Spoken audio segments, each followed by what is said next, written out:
আমাদের এন্ডোক্রাইনোলজির second part. এখানে important টপিকসের মধ্যে আছে টার্নার সিনড্রোম আর একটা হচ্ছে ক্ল্যানফেল্টার সিনড্রোম। এই দুটাই পরীক্ষা বেশি আসে। আর একটা হচ্ছে পলিসিস্টিক ওভারিয়ান সিনড্রোম। বাকি অন্যান্য যে রিপ্রোডাক্টিভ সিস্টেমের যে টপিকস গুলো আছে এগুলো খুব বেশি একটা পরীক্ষা আসে না। আর একটা বক্স আছে হাইস্টিরিজমে, এটা একটি ইম্পর্টেন্ট। তাহলে ফার্স্ট হচ্ছে mail reproductive system. Mail reproductive সিস্টেমের ক্ষেত্রে আমাদের মোস্ট ইম্পর্টেন্ট হচ্ছে টেস্টিস। দুইটা ইম্পর্টেন্ট ফাংশন আছে, একটা হচ্ছে টেস্টোস্টেরন সিনথেসিস করা আর একটা হচ্ছে স্পারমাটোজেনেসিস করা। টেস্টোস্টেরন সিনথেসিস করা এটা মেইনলি আছে ইন্টারস্টিশিয়াল লেডিং সেলের মাধ্যমে, আর স্পারমাটোজেনেসিস হয় সার্টলি সেলের মাধ্যমে। টেস্টোস্টেরন সিনথেসিস এটা স্টিমুলেট করছে লুটিনাইজিং হরমোন, আর স্পারমাটোজেনেসিসটা মেইনলি স্টিমুলেট হয় ফলিকুলার স্টিমুলেটিং হরমোন। তাহলে কয়েকটা পয়েন্ট মনে রাখতে হবে, শর্টকাটের জন্য মনে রাখতে পারেন যেগুলো সবগুলো এস আছে। এফএসএইচ এর মধ্যে এস আছে, সার্টলি সেলসও এস আছে, আর স্পারমাটোজেনেসিসও এস আছে। একটা ইম্পর্টেন্ট সেটা হচ্ছে testosterone levels are higher in morning. তাহলে কোনো পেশেন্টে যদি আমরা হাইপোগোনাডিজম ডায়াগনোস করতে চাই মেল পেশেন্টের ক্ষেত্রে, তাহলে আমাদের টেস্টোস্টেরন যদি আমরা টেস্ট করতে দিই সেক্ষেত্রে আমরা মর্নিং স্যাম্পল টেস্ট করতে হবে। ফিমেলের ক্ষেত্রেও মেনস্ট্রুয়াল সাইকেল নিয়ে কিছু কথাবার্তা লেখা আছে, খুব একটা পরীক্ষা আসে না। জাস্ট কয়েকটা ইনফরমেশন জানলে হবে। একটা হচ্ছে mid cycle luteinising hormone surge induces ovulation. তাহলে পরীক্ষা কোশ্চেন আসতে পারে ওভুলেশন কোনটা দিয়ে হয়, লুটিনাইজিং হরমোন নাকি ফলিকুলার স্টিমুলেটিং হরমোন দিয়ে। দেন হচ্ছে ওভুলেশনের কনফার্মিটি টেস্ট কোনটা। তাহলে ওভুলেশন আমরা কনফার্ম করি প্রোজেস্টেরন লেভেল দেখে ডিউরিং লুটিয়াল ফেজ, এটাকে বলা হয় ডে 21 প্রোজেস্টেরন। তাহলে ডে 21 প্রোজেস্টেরন লেভেল দেখে ওভুলেশন কনফার্ম করতে পারি। ডিউরিং মেনোপজ এই সময় হচ্ছে ইস্ট্রোজেন ইনহিবিন এগুলো রিলিজ কমে যাবে। তখন এটা কি হবে, ফিডব্যাক মেকানিজমের মাধ্যমে পিটুইটারি থেকে লুটিনাইজিং হরমোন এবং ফলিকুলার স্টিমুলেটিং হরমোনটা বেশি বেশি সিক্রেশন করবে। এরপর টেস্টোস্টেরন, ইস্ট্রাডিol এবং প্রোজেস্টেরনের কিছু ফাংশন দেওয়া আছে, এগুলো ফিজিওলজির জন্য ইম্পর্টেন্ট, এমসিকিউ পরীক্ষা আসতে পারে, একটু দেখে নিন। তারপর ডিলেড পিউবার্টি। তাহলে আমাদের দুইটা কারণে ডিলেড পিউবার্টি হইতে পারে, একটা হচ্ছে হাইপোথ্যালামাস বা পিটুইটারি গ্ল্যান্ডের সমস্যার কারণে, আর একটা হচ্ছে গোনাডস মানে টেস্টিস বা ওভারিয়ান যদি কোনো প্রবলেম হয় সেক্ষেত্রে। তাহলে হাইপোথ্যালামাস বা পিটুইটারি গ্ল্যান্ডে যদি সমস্যা হয় সেটাকে আমরা বলবো হাইপোগোনাড্রোপিক হাইপোগোনাডিজম। আর প্যাথোলজিটা যদি গোনাডস হয় তাহলে সেটা হবে হাইপার গোনাডোট্রপিক হাইপোগোনাডিজম।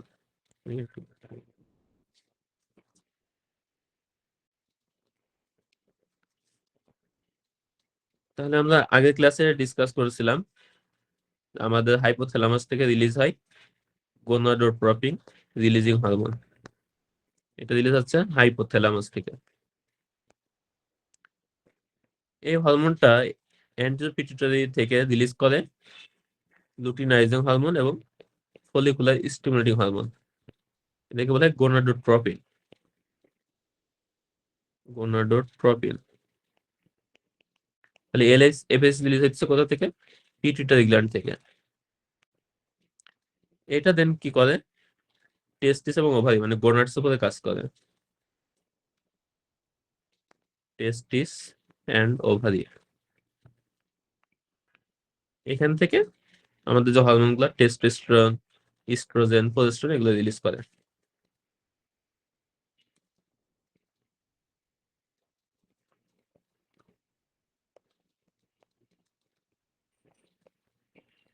এখন প্যাথোলজি দুই ধরনের হইতে পারে। যদি কোনো পেশেন্টের হাইপোথ্যালামাস অথবা পিটুইটারি গ্ল্যান্ডের যদি প্যাথোলজি থাকে, তাহলে সেক্ষেত্রে কি হবে, গোনাডোট্রপিন রিলিজিং হরমোনটা সিক্রেশন কমে যাবে, এলএইচ এফএসএইচ কমে যাবে। এর ফলে কি হবে, এখানে স্টিমুলেশন থাকবে না, এখান থেকে টেস্টোস্টেরন, ইস্ট্রোজেন, প্রোজেস্টেরন এগুলো কমে যাবে। তাহলে যদি সবগুলো আমরা কম পাই তাহলে সেক্ষেত্রে প্যাথোলজি হচ্ছে হাইপোথ্যালামাস বা পিটুইটারিতে। তাহলে এখানে কি হইতেছে, গোনাডোট্রপিন হরমোনটা কমে যাচ্ছে, অপরদিকে গোনাডাল ফাংশনটাও কমে যাচ্ছে। এই কারণে এটাকে বলা হয় হাইপোগোনাডোট্রপিক হাইপোগোনাডিজম। হাইপোগোনাডোট্রপিক মানে গোনাডোট্রপিন হরমোনগুলো কমে যাচ্ছে, এজন্য হাইপোগোনাডোট্রপিক। আর গোনাডস এর ফাংশন, টেস্টোজোবারি ফাংশন কমে যাচ্ছে, এজন্য হাইপোগোনাডিজম। তাহলে কোনো পেশেন্টে যদি আমরা গোনাডোট্রপিন লিথিক হরমোন যেগুলো মেজার করি না, আমরা মেজার করি luteinising hormone, follicular stimulating hormone, testosterone, estradiol এগুলা। তাহলে কোনো পেশেন্টে যদি এগুলো সবই কম পায়, বিশেষ করে এলএইচ এফএসএস কম পায়, তার মানে প্যাথোলজিটা পিটুইটারি গ্ল্যান্ডে। তাহলে সেক্ষেত্রে আমাদেরকে পিটুইটারি এমআরআই করতে হবে, পিটুইটারি ফাংশনগুলো দেখতে হবে। এখন কোনো পেশেন্টের যদি সমস্যা থাকে টেস্টিস বা ওভারিতে, মানে গোনাডাল যদি ফাংশনের সমস্যা থাকে, তাহলে এই ক্ষেত্রে হাইপোগোনাডিজম হবে।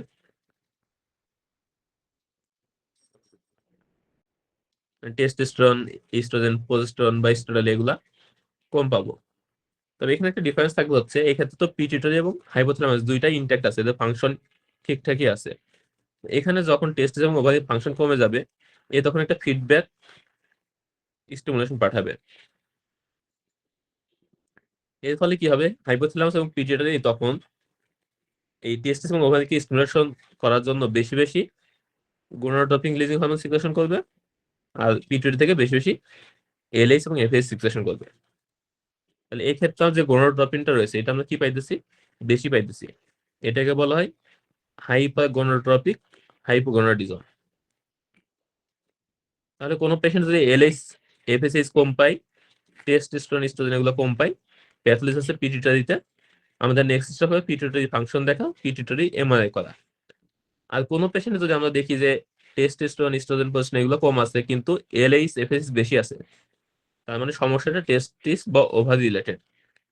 সেক্ষেত্রে আমরা দেখবো কোনো ইনহেরিটেড জেনেটিক সমস্যা আছে কিনা, ক্যারিওটাইপিং করবো, আর হচ্ছে টেস্টিস এবং ওভারি রিলেটেড অন্যান্য যে টেস্টগুলো আছে, ইনভেস্টিগেশন আছে, সেগুলো করবো। তাহলে এলএইচ এবং এফএসএইচ এর ভ্যালুটা কেমন এটা আমাদের জন্য বেশি ইম্পর্টেন্ট হাইপোগোনাডিজম ইভ্যালুয়েশনের জন্য।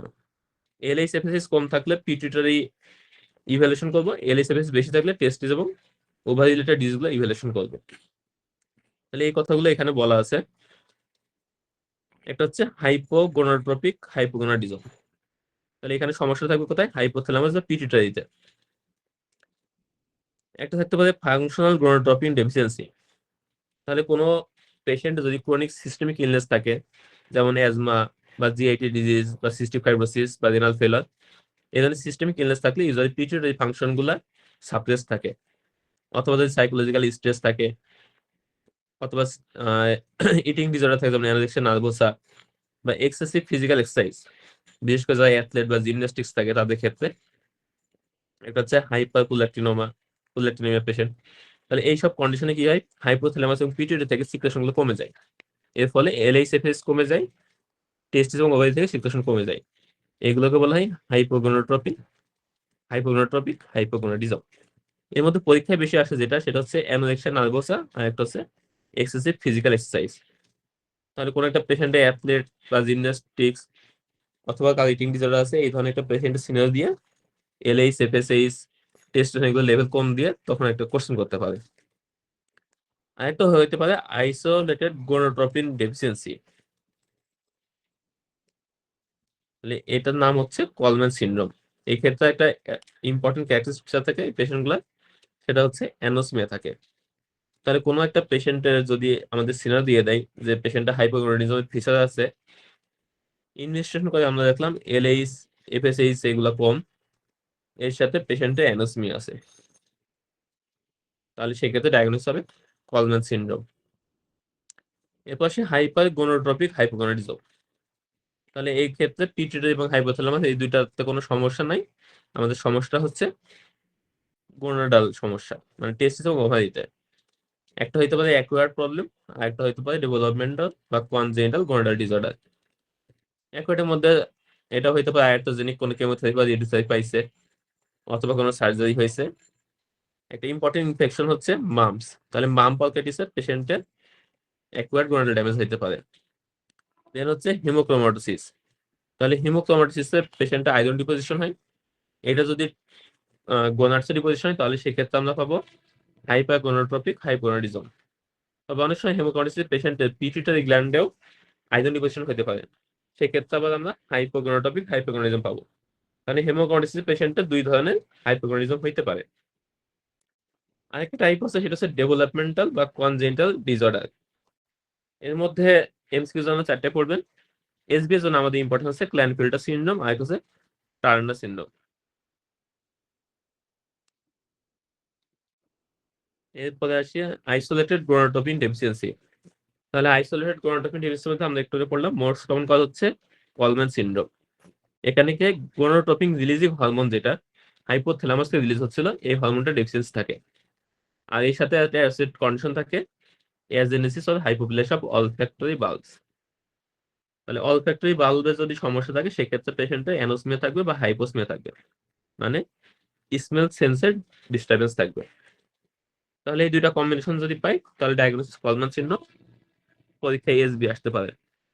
কলম্যান সিনড্রোমে আরো কিছু ফিচার থাকতে পারে।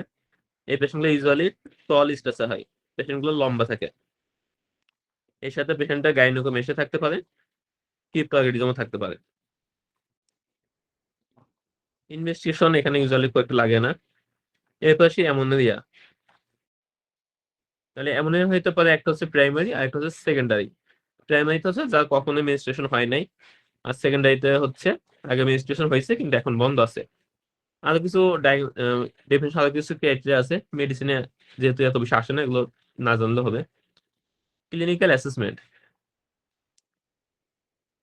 তাহলে অ্যামোনিয়ার যেসব ইম্পর্টেন্ট কজ আছে এর মধ্যে কোনো পেশেন্টের যদি সিগনিফিক্যান্ট ওয়েট লস থাকে due to any cause,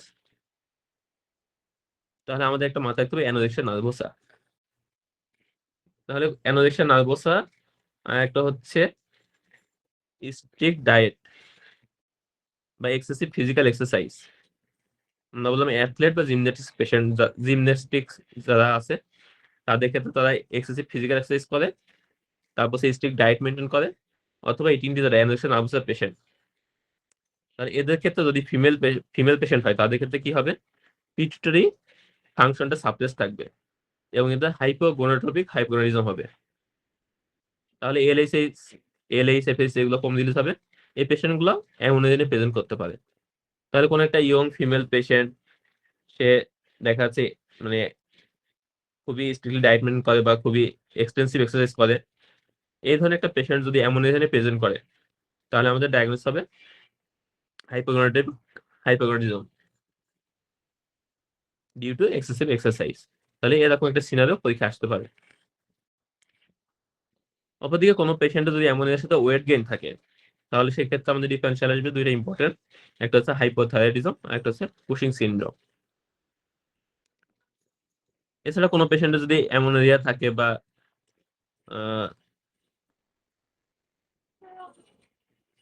menstrual যদি ডিস্টারবেন্স থাকে আর এর সাথে যদি হার্সিটিজম এবং ওবেসিটি থাকে তাহলে সেক্ষেত্রে আমরা চিন্তা করবো পলিসিস্টিক ওভারিয়ান সিনড্রোম। তাহলে এরকম কয়েকটা কন্ডিশন আছে, এগুলো সিঙ্গেল বেস্টের জন্য ইম্পর্টেন্ট পরীক্ষায়। এর পাশে ইনভেস্টিগেশন। তাহলে কোনো পেশেন্ট যদি ইয়ং ফিমেল পেশেন্ট হয় অথবা চাইল্ড বিয়ারিং এজের ফিমেল হয়, এই ধরনের কোনো ফিমেল পেশেন্ট যদি অ্যামোনিয়া প্রেজেন্ট করে তাহলে আমাদের ফার্স্ট ইনভেস্টিগেশন হবে প্রেগনেন্সি এক্সক্লুড করার জন্য ইউজিন ওয়াজ সেরাম হিউম্যান ক্লোনিক গোনাডোট্রপিন। তাহলে এটা অনেক সময় পরীক্ষা সিনারিও দেয়, একটা ইয়ং ফিমেল পেশেন্ট 20 বা 25 ইয়ার্স ওল্ড এজ পেশেন্টে অ্যামোনিয়া প্রেজেন্ট করছে, এই পেশেন্টের জন্য ফার্স্ট লাইন ইনভেস্টিগেশন কি হবে বা নেক্সট স্টেপ কি হবে। তাহলে এই ধরনের পেশেন্টের ক্ষেত্রে আমাদের সবার আগে প্রেগনেন্সিটা এক্সক্লুড করতে হবে in case of child bearing age female. এরপরে যেগুলো দেওয়া আছে এগুলো আমরা ডিসকাস করছি। যদি কোনো পেশেন্টের luteinising hormone, follicular stimulating hormone এবং এস্ট্রাডল তিনটা যদি কম থাকে, সাথে যদি অ্যামোনিয়া থাকে, তাহলে আমি চিন্তা করবো হাইপোথ্যালামিক অর পিটুইটারি ডিজিজ, এবং এই ক্ষেত্রে পিটুইটারি এমআরআই করতে হবে, পিটুইটারি ফাংশন গুলা চেক করতে হবে। আর কোনো পেশেন্টের যদি এস্ট্রাডল লেভেলটা কম থাকে, মানে ওভারিয়ান হরমোনটা কম থাকে কিন্তু এলএইচ এফএসএস বেশি থাকে, তাহলে সেক্ষেত্রে আমি চিন্তা করবো ওভারি সমস্যা। এর মধ্যে একটা ইম্পর্টেন্ট আছে প্রাইমারি ওভারিয়ান ফেইলার। এর পাশে মেল হাইপোগোনাডিজম। তাহলে মেল হাইপোগোনাডিজম খুব একটা পরীক্ষা আসে না, এখানে একটা জিনিস ইম্পর্টেন্ট, সেটা হচ্ছে আমরা ইনভেস্টিগেশন করার সময় ফাস্টিং সেরাম টেস্টোস্টেরন লেভেল দেখবো, কারণ টেস্টোস্টেরন সিক্রেশনটা আর্লি মর্নিং এ বেশি থাকে।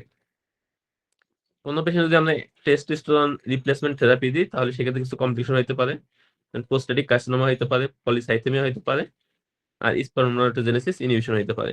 তাহলে টেস্টোস্টেরনের সাইড ইফেক্ট অনেক সময় পরীক্ষা আসে। এবার আসি গাইনিকোমেশিয়া। তাহলে গাইনিকোমেশিয়া মোস্ট কমন কজ হচ্ছে ফিজিওলজিক্যাল। নিউবর্ন বেবিতে পিউবার্টাল বয়েজে এবং ভেরি ওল্ড এজের ক্ষেত্রে পেশেন্টের গাইনোকমাসিয়া থাকতে পারে, এটা ফিজিওলজিক্যাল।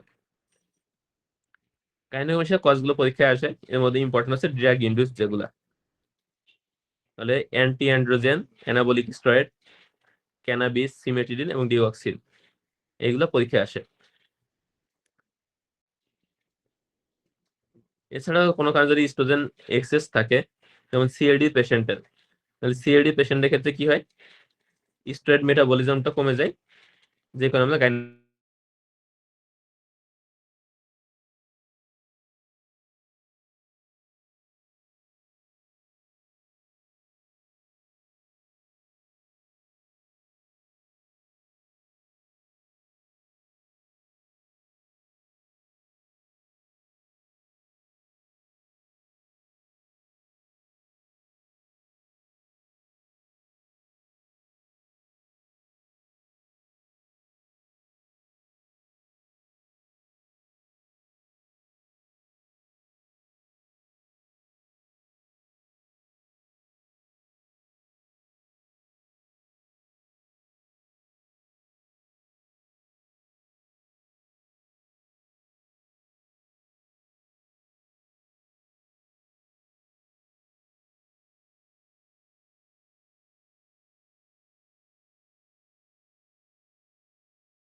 হ্যালো, স্ক্রিনটা দেখতে পাচ্ছেন?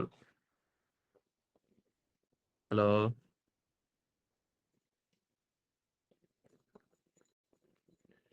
হ্যালো, স্যার এখানে আসলে কারেন্ট চলে গেছে মাঝখানে।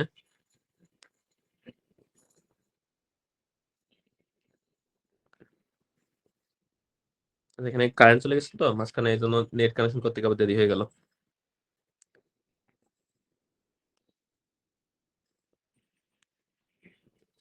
এরপর হার্সিটিজম। তাহলে বডিতে এক্সেসিভ যদি হেয়ার ফর্মেশন হয়, এটা ২ ধরনের প্যাটার্ন হতে পারে। একটা হার্সিটিজম, যেখানে টার্মিনাল হেয়ার ফর্মেশন হয়। আরেকটা হাইপারট্রাইকোসিস, যেখানে বাচ্চাদের যে হেয়ার গুলো থাকে, ভিলাস হেয়ার বলা হয়, এইগুলো বেশি ফর্মেশন হয়।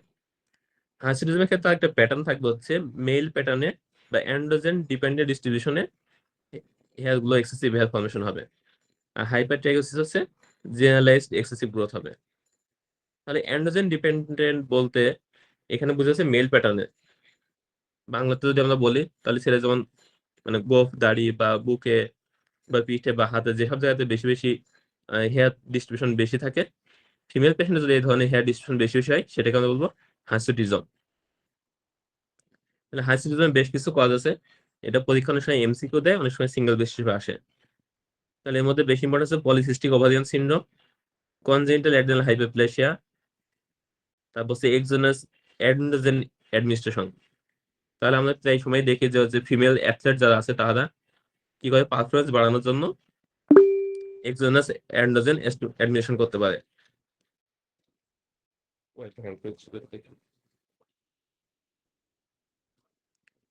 তাহলে এগুলো অনেক সময় পরীক্ষায় সিনারি দিয়ে দেয়। তাহলে কনজেনিটাল অ্যাড্রেনাল হাইপারপ্লেসিয়া এই জিনিসটা আমরা পরেও ডিসকাস করব, এখন একটু শর্টকাট ডিসকাস করি। ডেভিডসনের ছবিটা কোথায় গেল?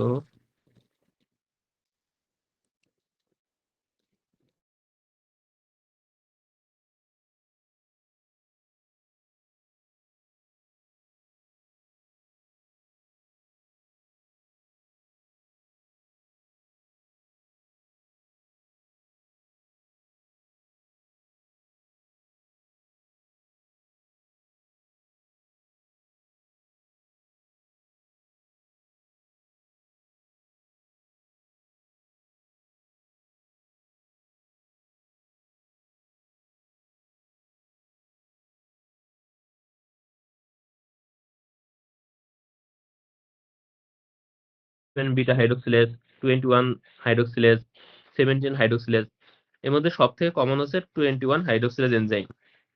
তাহলে কনজেনিটাল অ্যাড্রেনাল হাইপারপ্লেসিয়াতে এই এনজাইমটা ডেফিসিয়েন্সি থাকে। তাহলে এই এনজাইমটা যদি এই সাইডে আমরা দেখি, তাহলে এখানে প্রোজেস্টেরন থেকে আলটিমেটলি তৈরি হইতেছে টেস্টোস্টেরন, এই অ্যালডোস্টেরন মানে মিনারেলোকর্টিকয়েড। তারপর 70 হাইড্রোক্সি প্রোজেস্টেরন এখান থেকে তৈরি হইতেছে গ্লুকোকর্টিকয়েড বা কর্টিসল। তাহলে এই দুইটা পাথওয়ের জন্য আমাদের একটা কমন এনজাইম লাগে 21 হাইড্রোক্সিলেজ। তাহলে কোনো পেশেন্টে যদি 21 হাইড্রোক্সিলেজ এনজাইমটা ডেফিসিয়েন্সি থাকে, এই এনজাইমটা যদি কম থাকে, তাহলে পেশেন্টের অ্যালডোস্টেরন কর্টিসল এই দুইটা ডেফিসিয়েন্সি হবে। কারণ এই পাথওয়েটা তখন তো এই অ্যাক্টিভেট হতে পারবে না এবং কোনো অ্যালডোস্টেরন এবং কর্টিসল তৈরি হবে না। অপরদিকে কি হইতেছে, এই যে প্রোজেস্টেরনটা যেটা থাকতেছে এটা তো ডান দিকে পাথওয়েতে যাইতে পারতেছে না, এ তখন নিচের এই পাথওয়েটাতে বেশি বেশি কনভার্ট হবে। তাহলে এখানে 17 হাইড্রোক্সি প্রোজেস্টেরন যেটা, এটা অনেক বেশি বেশি প্রোডাকশন হবে। এরপরে যে এখান থেকে আসার পরে যে অ্যাড্রেনাল অ্যান্ড্রোজেন যেগুলো আছে, ডাইহাইড্রোপি অ্যান্ড্রোস্টেরন এন্ড অ্যান্ড্রোস্টেরন ডায়ন, তাহলে এইগুলো বেশি বেশি তৈরি হবে। তাহলে এখানে মেইন প্যাথোলজি হচ্ছে 21 হাইড্রোক্সিলেজ ডেফিসিয়েন্সি থাকবে। এটার কারণে পেশেন্টের অ্যালডোস্টেরন এবং কর্টিসল ডেফিসিয়েন্সি থাকবে। অ্যালডোস্টেরন ডেফিসিয়েন্সি থাকলে কি হবে, পেশেন্টের বিপি কম থাকবে, আর একটা হচ্ছে সল্ট লস হবে বা হাইপোনাট্রিয়ামে ডেভেলপ করবে। আর কর্টিসল কম থাকার কারণে পেশেন্টের ওয়েট লস থাকবে বা গ্লুকোকর্টিকয়েড ডেফিসিয়েন্সি যে ফিচারগুলো আছে সেগুলো পাওয়া যাবে। অপরদিকে পেশেন্টের যেহেতু অ্যাড্রিনাল অ্যান্ড্রোজেন এগুলো বেশি বেশি তৈরি হইতেছে, সো মেল পেশেন্টের ক্ষেত্রে যে সমস্যাটা হবে প্রিকশাস পিউবার্টি হবে, মানে আগে আগে পিউবার্টি ডেভেলপ করবে।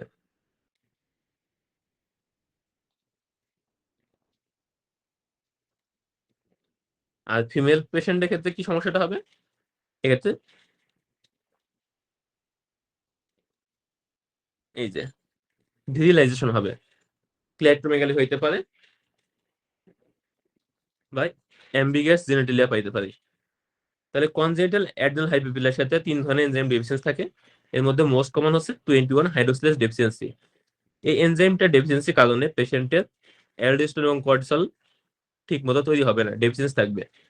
অ্যালডোস্টেরন ডেফিসিয়েন্সির কারণে পেশেন্টের সল্ট ওয়েস্টিং হবে, কর্টিসল ডেফিসিয়েন্সির কারণে পেশেন্টের অ্যাড্রেনাল ক্রাইসিস ডেভেলপ করতে পারে। অপরদিকে অ্যাড্রেনাল অ্যান্ড্রোজেন বেশি বেশি তৈরি হওয়ার কারণে পেশেন্টের অ্যাম্বিগাস জেনিটালিয়া থাকবে, আরেকটা হচ্ছে এই যে হার্সুটিজম থাকবে। এখন এই পেশেন্টগুলো যেহেতু কর্টিসল ডেফিসিয়েন্সি আছে, আমরা এর আগে ক্লাসে পড়ছিলাম যে হাইপোথ্যালামাস পিটুইটারি অ্যাক্সিসের একটা পার্ট হচ্ছে হাইপোথ্যালামাস থেকে কর্টিকোট্রপিন রিলিজিং হরমোন সিক্রেশন হবে, এরপর পিটুইটারি থেকে এসিটেইস রিলিজ হবে, এই এসিটেইস দেন অ্যাড্রিনাল কর্টেক্স থেকে কর্টিসল রিলিজ করবে। এখন কোনো পেশেন্টের যদি 21 হাইড্রোক্সিলেজ এনজাইমটা ডেফিসিয়েন্সি থাকে, এই পেশেন্টগুলোর ক্ষেত্রে কি হবে, কর্টিসলটা তৈরি হতে পারবে না, তাহলে এখানে কর্টিসল ডেফিসিয়েন্সি থাকবে অনেক বেশি। বডিতে যখন কর্টিসল কমে যাবে তখন সে ফিডব্যাক পাঠাবে হাইপোথ্যালামাস এবং পিটুইটারিকে।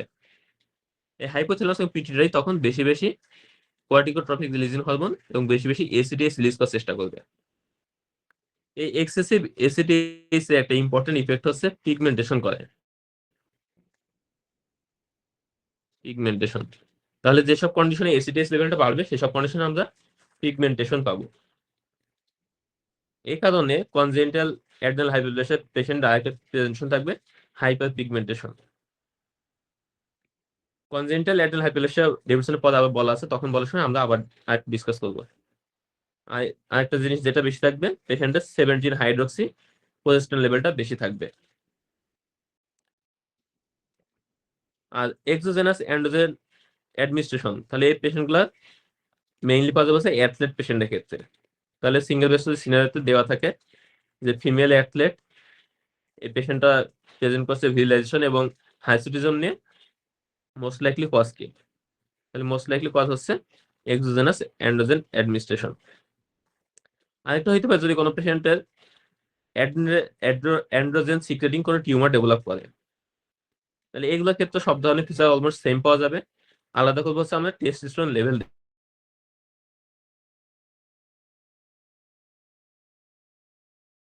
তাহলে এখানে নিচে দেখেন সিরাম টেস্টোস্টেরন লেস দেন 2 হচ্ছে নর্মাল, 2 to 5 হচ্ছে মাইনর এলিভেশন, মোর দেন 5 হচ্ছে ভেরি হাই। তাহলে যখন কোনো টিউমার ডেভেলপ করবে সেক্ষেত্রে আমরা পাবো ভেরি হাই লেভেল অ্যান্ড্রোজেন পাবো, হাই অ্যান্ড্রোজেন। অপরদিকে পলিসিস্টিক ওভারিয়ান সিনড্রোম যেটা, এই ক্ষেত্রে পেশেন্টের টেস্টোস্টেরন বেশি থাকলেও মাইনর এলিভেশন থাকবে। তাহলে যদি ভেরি হাই লেভেল অ্যান্ড্রোজেন পাই, সাথে যদি ফিমেল পেশেন্ট হয়, হার্সিটিজম থাকে, তাহলে সেক্ষেত্রে আমাদের দুইটা ডিফারেন্সিয়াল বেশি চিন্তা করতে হবে। এর মধ্যে একটা হচ্ছে অ্যান্ড্রোজেন সিক্রেটিং টিউমার, আর একটা হচ্ছে কনজেনিটাল অ্যাড্রেনাল হাইপোপ্লাসিয়া। তাহলে এই দুটোর মধ্যে আবার আলাদা করা যাবে ডুরেশন দেখে এবং হচ্ছে বয়স দেখে। তাহলে congenital adrenal hypoplasia usually long term history থাকবে, আর যদি ক্লাসিক্যাল হয় সেক্ষেত্রে হচ্ছে ভেরি ইয়ং এজে প্রেজেন্টেশন করবে। আর অ্যান্ড্রোজেন সিক্রেটিং টিউমার যেটা, এটা যেটা একটা টিউমার, সো এটা হিস্ট্রিতে থাকবে শর্ট, র্যাপিড অনসেট হবে। তাহলে ভেরি শর্ট হিস্ট্রিতে যদি কোনো পেশেন্টের হার্সিটিজম ডেভেলপ করে, রিলেশন থাকে, ক্লাইট্রোমেগালি থাকে, এরপর হচ্ছে অ্যান্ড্রোজেন লেভেলটা অনেক বেশি পাই, তাহলে সেক্ষেত্রে ডায়াগনোস হবে অ্যান্ড্রোজেন সিক্রেটিং টিউমার। এগুলো পরে আবার আসবে, তখন আবার একটু ডিসকাস করে, তখন সহজ লাগবে একটু। বেশি পলিসিস্টিক ওভারিয়ান সিনড্রোম, তাহলে এটা ক্লাসিক্যাল সিনারিও থাকে হচ্ছে একটা young female patient, menstrual abnormality আছে, ইউজুয়ালি অ্যামোনিয়া বা অলিগোমেনোরিয়া থাকে, এর সাথে হাইসুটিজম থাকে, আর পেশেন্টগুলো ইউজুয়ালি ওবেস বা হাই বিএমআই থাকে। পিসিএস এর কিছু ক্যারেক্টারিস্টিক ফিচার আছে, একটা হচ্ছে মেনস্ট্রুয়াল ইরেগুলারিটি, তারপর হচ্ছে অ্যান্ড্রোজেন লেভেলটা বেশি থাকবে, তবে এখানে মাইনর এলিভেশন হবে, 2 to 5 এর মধ্যে থাকবে। আর আমরা যদি ট্রান্সভেজাল সোনোগ্রাফি করি তাহলে মাল্টিপল সিস্টিন ওভারি পাবো। তাহলে এই ধরনের ক্লাসিক্যাল সিনারিও থাকতে পারে পরীক্ষায়। এই বিষয়গুলো একটা ক্যারেক্টারিস্টিক ফিচার হচ্ছে এদের এলএইচএফএস বেশি থাকে, কিন্তু এলএসএইচ এবং এফএসএইচ এর রেশিওটা 2.5:1 এর বেশি হয়। তাহলে এটা হচ্ছে খুবই স্পেসিফিক একটা ক্যারেক্টার পলিসিস্টিক ওভারিয়ান সিনড্রোমে, তবে সাধারণত সব পেশেন্টের ক্ষেত্রে এটা পাওয়া যায় না। এছাড়া অ্যান্ড্রোজেন এক্সেসের জন্য হাইসুটিজম থাকবে, একনি থাকবে। এই পেশেন্টগুলোর ডায়াবেটিস, হাইপারটেনশন, ডিজিজ এগুলো থাকতে পারে। মানে মেটাবলিক সিনড্রোম যে ফিচারগুলো আছে সবগুলো এখানে থাকবে। ম্যানেজমেন্টের ভিতর ফার্স্ট লাইন ট্রিটমেন্ট হচ্ছে আমাদের পেশেন্টের ওয়েট লস করা।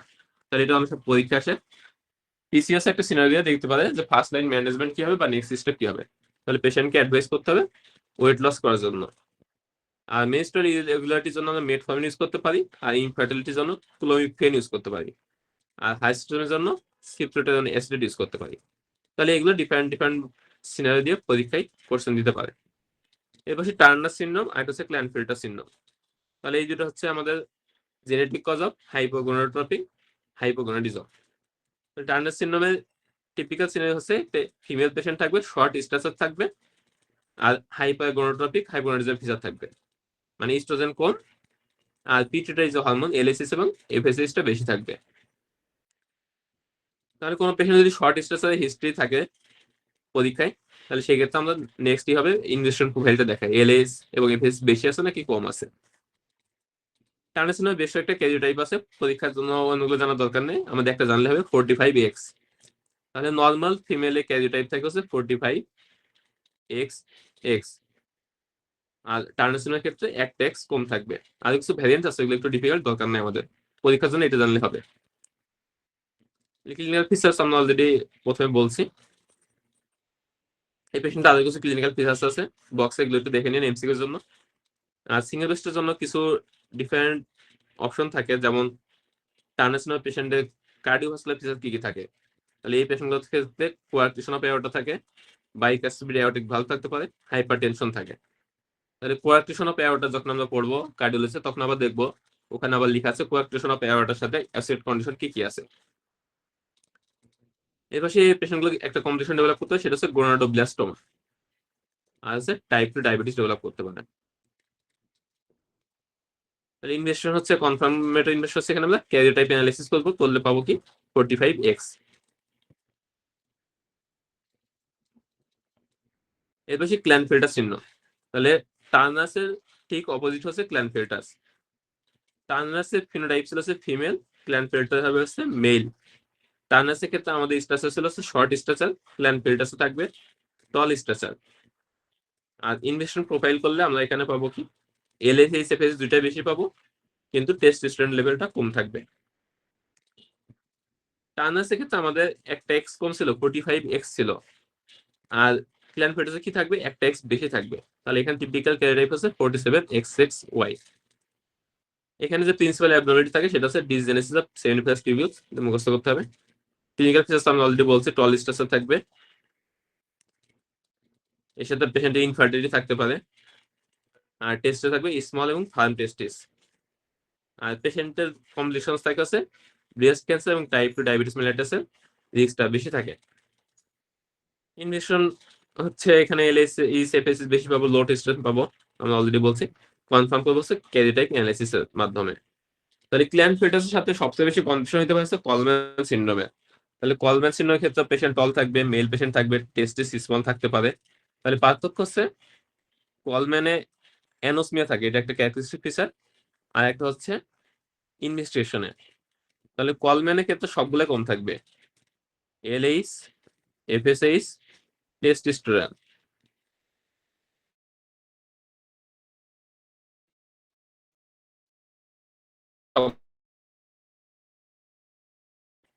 আর টেস্টোস্টেরনটা কম থাকবে। তাহলে ইনভেস্টিগেশনটা দেখতে হবে, আর একটা দেখতে হবে পেশেন্টের অ্যানোসমিয়া বা হাইপোসমিয়া আছে কিনা। এই দুইটা দেখে আমরা ক্ল্যানফিল্টাস আর কলম্যান আলাদা করতে পারি। তাহলে দুইটাই পরীক্ষার জন্য খুব ইম্পর্টেন্ট। তাহলে আজকে আসলে এন্ডোক্রাইনে খুব বেশি কিছু ছিল না, ছোট চ্যাপ্টার। আমাদের নেক্সট ডিসকাশন হচ্ছে হেমাটোলজি সিঙ্গেল বেস্ট।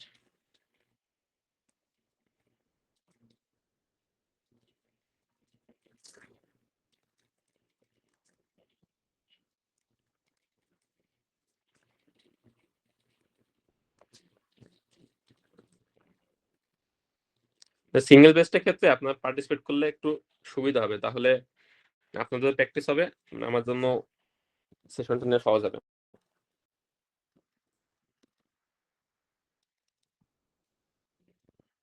আপনারা অ্যান্সার করবেন, অ্যান্সার না করলে পরীক্ষার সময় কনফিডেন্স বেশি পাওয়া যাবে না।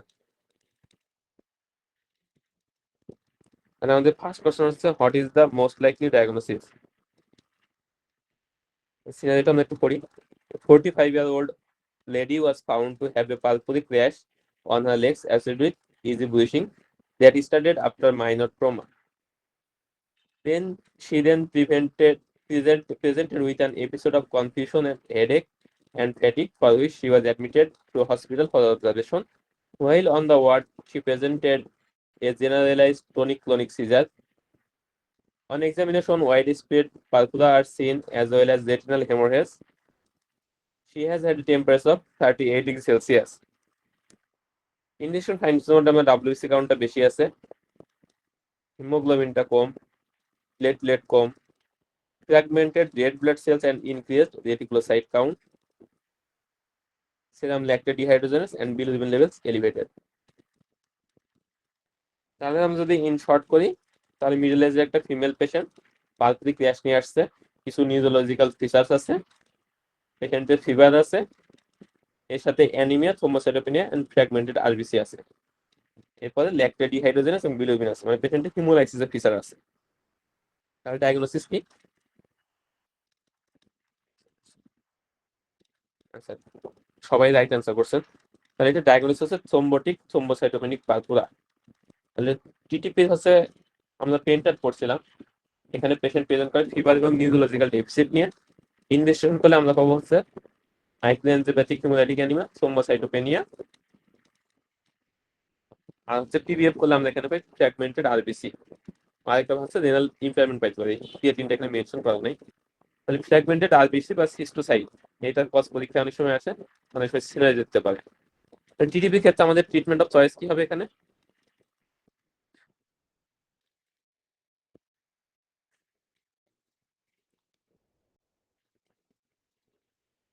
টিটিপি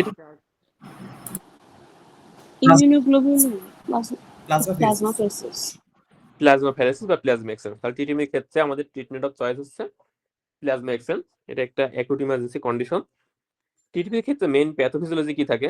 একটা এনজাইম ডেফিসিয়েন্সি থাকে, নাম কি এটা?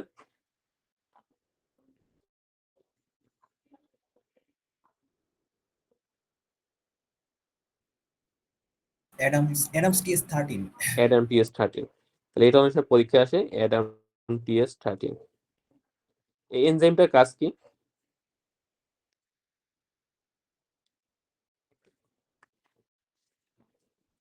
আচ্ছা, এটা একটু কঠিন হয়ে যেতে পারে।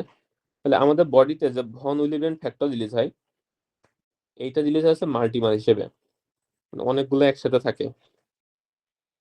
এটা সমস্যা কি? এই ভন উইলিয়ান ফ্যাক্টর যখন মাল্টিমার হিসেবে রিলিজ হয়, এরা তখন প্লেটের সাথে বাইন্ড করে ভেসেলগুলো অবস্ট্রাকশন করে ফেলে। তাহলে এই যে মাল্টিমার, এটাকে ভাঙার কাজ করেছে অ্যাডাম TS13। এই যে ভন উইলিয়ান মাল্টিমারকে ক্লিক করা বা ভেঙে ফেলা, এটা কাজ হচ্ছে এই এনজাইমটার কাজ। টিটিপি পেশেন্টের যখন এই এনজাইমগুলো ডেফিসিয়েন্সি হয়, তখন এই ভন লিভেন্ট ফ্যাক্টর যে মাল্টিমারগুলো আছে, এগুলোকে ভেঙে ছোট ছোট করতে পারে না আর কি।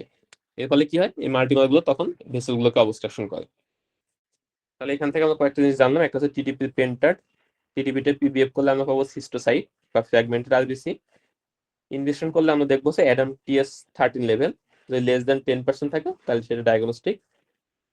অ্যাডাম TS13 এর কাজ হচ্ছে ভন লিভেন্ট ফ্যাক্টর মাল্টিমারকে ক্লিভেজ করা বা ভাঙা। আর এখানে ট্রিটমেন্ট অফ চয়েস হচ্ছে প্লাজমা এক্সচেঞ্জ। ওকে, তাহলে টিটিপি পরীক্ষার জন্য খুবই ইম্পর্টেন্ট, এটা আমরা দেখে নিলাম। আমাদের নেক্সট কোশ্চেন, সরি কই গেল? Which one of the following is the most likely cause of anaemia? তাহলে 20-year-old woman,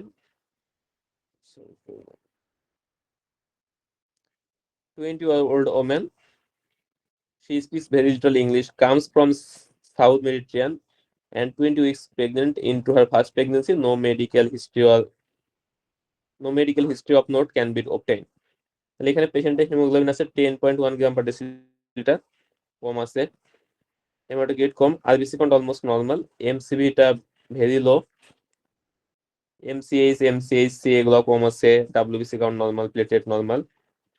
হিমোগ্লোবিন এফ আছে 0.6%, তাহলে এটা নরমাল রেঞ্জে আছে। হিমোগ্লোবিন A2 টা বেশি আছে।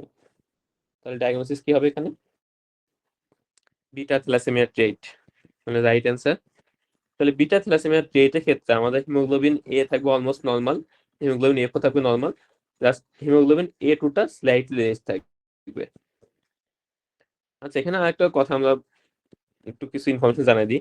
তাহলে বিটা থ্যালাসেমিয়া ট্রেট এবং আয়রন ডেফিসিয়েন্সি অ্যানিমিয়া, এটা আলাদা করে কয়েকটা মানে ক্লু আছে পিবিএফ আমরা পাইতে পারি, এই সরি সিবিসিতে। সিবিসিতে আয়রন ডেফিসিয়েন্সি অ্যানিমিয়ার ক্ষেত্রে হিমোগ্লোবিন যেভাবে কমবে, এমসিবিটাও একই ইকুয়েশনে কমে, মানে অ্যানিমিয়া যত সিভিয়ার হবে এমসিবি তত কম হবে। থ্যালাসেমিয়ার ক্ষেত্রে দেখা যায় যে অ্যানিমিয়াটা খুব বেশি না থাকলেও এমসিবিটা অনেক কম হয়। যেমন এই পেশেন্টের ক্ষেত্রে যদি আমরা হিমোগ্লোবিন দেখি, তাহলে অলমোস্ট নর্মালের কাছাকাছি 10.1 আছে, কিন্তু এমসিবিটা দেখেন অনেক বেশি কমে গেছে। যদি এরকম ডিসপ্রপোর্শনেটলি কমে যায়, তাহলে এটা সাজেস্টিভ অফ থ্যালাসেমিয়া। আর একটা হচ্ছে আমরা করতে পারি মেডটাজার ইন্ডেক্স বলে, নামে হয়তো একটু ভুল থাকতে পারে। সেখানে আমরা দেখি কি এমসিভি ডিভাইডেড বাই আরবিসি, এই রেশিওটা যদি 13 কম হয়, তাহলে এটা ইন্ডিকেট করে থ্যালাসেমিয়া। আর যদি রেশিওটা মোর দ্যান 13 হয়, তাহলে iron deficiency anaemia.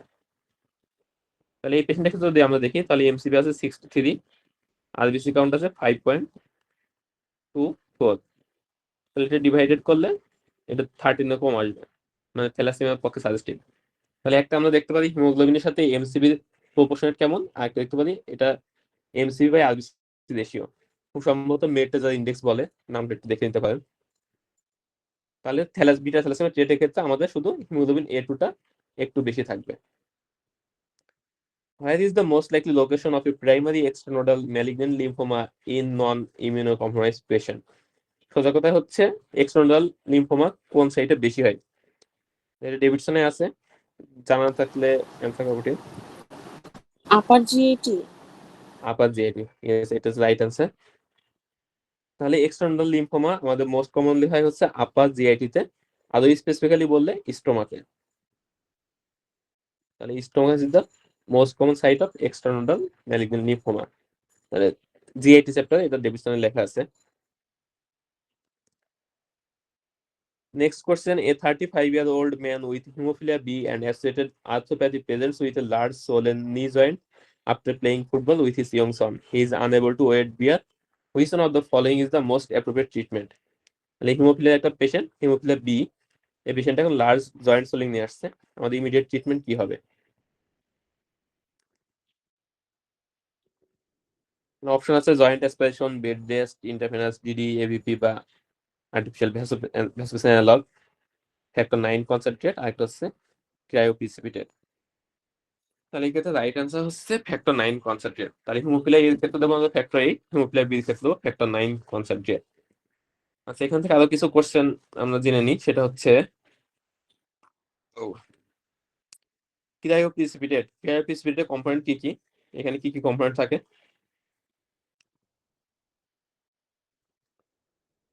হেমাটোলজিতে factor 8 and von Willebrand factor. Factor 8, von Willebrand factor, আর একটা ফিব্রিনোজেন। ফিব্রিনোজেন।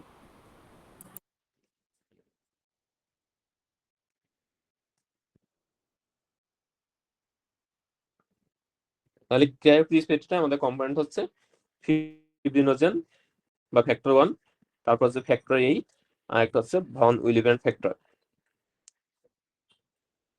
তাহলে এই কম্পোনেন্ট গুলাই আবার হচ্ছে প্রেগন্যান্সিতে কমে যেতে পারে। প্রেগন্যান্সিতে কোন কোন ফ্যাক্টর কমে, এটা অনেক পরীক্ষা কোশ্চেন আসে। ক্রায়োপ্রিসিপিটেটের কম্পোনেন্ট কি, এটা অনেক কোশ্চেন আসে। খালি ফ্যাক্টর 1, ফ্যাক্টর 8, ভন উইলিভেন factor.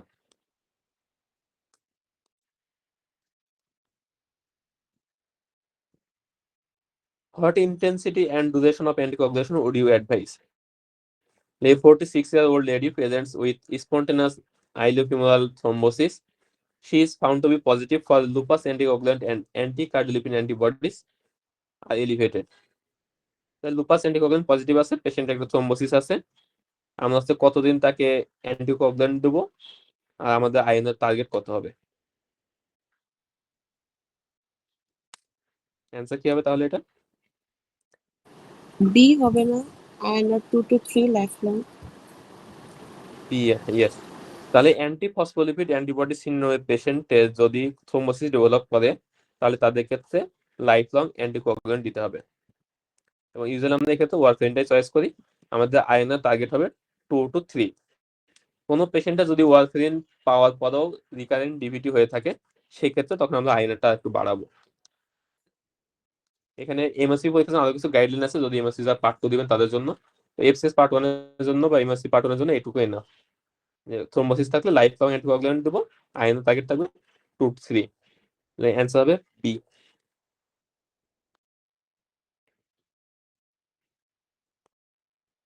What is the most appropriate prophylactic measures to use prior to the planned dental procedure? A 42-year-old lady with non-von Leeuwen disease awaiting a dental extraction. তাহলে পেশেন্টের dental এক্সট্রাকশনের আগে আমরা প্রোফাইলাক্সিস কি দিতে পারি? আচ্ছা, আপনি আনসার করছেন বি, টিডিএভিপি বা ভ্যাসোপ্রেসিন অ্যানালগ। তাহলে এটা হচ্ছে রাইট অ্যান্সার। ভন লিউম্যান ডিজিজের জন্য যদি কোনো মাইনর প্রসিডিউর করা হয়, তাহলে সেক্ষেত্রে প্রোফাইলাক্সিস হিসেবে আমরা টিডিএভিপি ইউজ করতে পারি, অথবা অনেক সময় ট্রেনএক্সামিক অ্যাসিডও ইউজ করতে পারি। তাহলে রাইট অ্যান্সার হচ্ছে বি।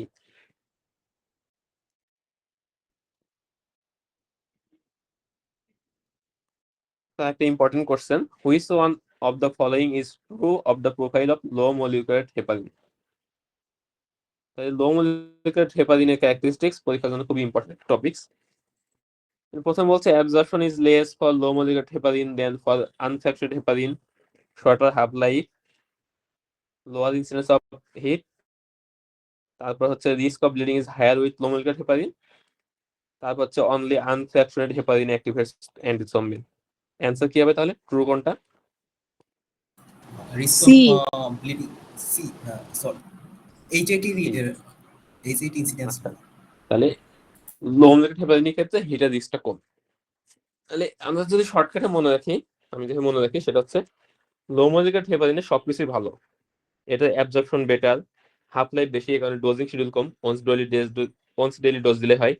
এটা অস্টিওপোরোসিসের রিস্ক কম, তারপর হচ্ছে হেপারিন ইনডিউসড থ্রম্বোসাইটোপেনিয়ার রিস্ক কম, এটা ব্লিডিং রিস্ক কম। শুধু একটা জিনিসই আনফ্র্যাকচার্ড হেপারিন থেকে ডিসঅ্যাডভান্টেজ, সেটা হচ্ছে এটা র্যাপিডলি রিভার্সিবল করা যায় না। তাহলে আনফ্র্যাকচার্ড হেপারিন যেটা, সেটা র্যাপিডলি রিভার্স করা যায়, আর লো মোলিকুলার হেপারিন র্যাপিডলি রিভার্স করা যায় না। বাকি সবকিছু হচ্ছে লো মোলিকুলার হেপারিনের জন্য প্রপার্টিজ গুলো বেটার আর কি। তাহলে আমরা ফার্স্ট দেখি অ্যাবজর্পশন ইজ লেস। তাহলে অ্যাবজর্পশন হচ্ছে লো মোলিকুলার হেপারিনের অ্যাবজর্পশনটা বেশি হয়, হাফ লাইফটা বেশি, ব্লিডিং রিস্কটা কম। আর লাস্ট যে অপশন আছে অনলি আনফ্র্যাকচারেড হেপারিন অ্যাক্টিভেটস অ্যান্টিথ্রম্বিন। তাহলে লো মোলিকুলার হেপারিন এবং আনফ্র্যাকচারেড হেপারিন দুইটাই আসলে অ্যান্টিথ্রম্বিনকে অ্যাক্টিভেট করে। তাহলে এখানে রাইট অ্যান্সার হচ্ছে lower incidence of heat.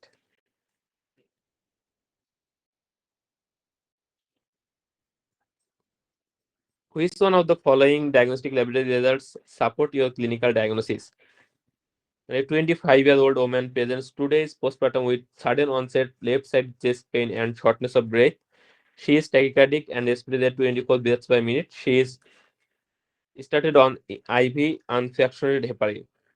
She is started on warfarin the day after when a ventilation perfusion scan confirms pulmonary embolus, but is slow to reach therapeutic anticoagulation and heparin is therefore continued.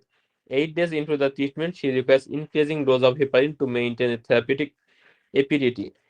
On day 10, she has a pale, pulseless, and painful right foot. তাহলে অনেকগুলো কথা বলা আছে। তাহলে একটা young female patient postpartum পিরিয়ডে diagnosis হয়েছে pulmonary embolism হিসেবে। পেশেন্টের অ্যান্টিকোয়াগুলেশন দেওয়া হইতেছে, এর মধ্যে পেশেন্ট পাইতেছে আনফ্র্যাকশনেটেড হেপারিন পাইতেছে, এরপর হচ্ছে ওয়ারফেরিন পাইতেছে। পরবর্তীতে তার ওয়ারফেরিনের ডোজটা বাড়ানো লাগছে।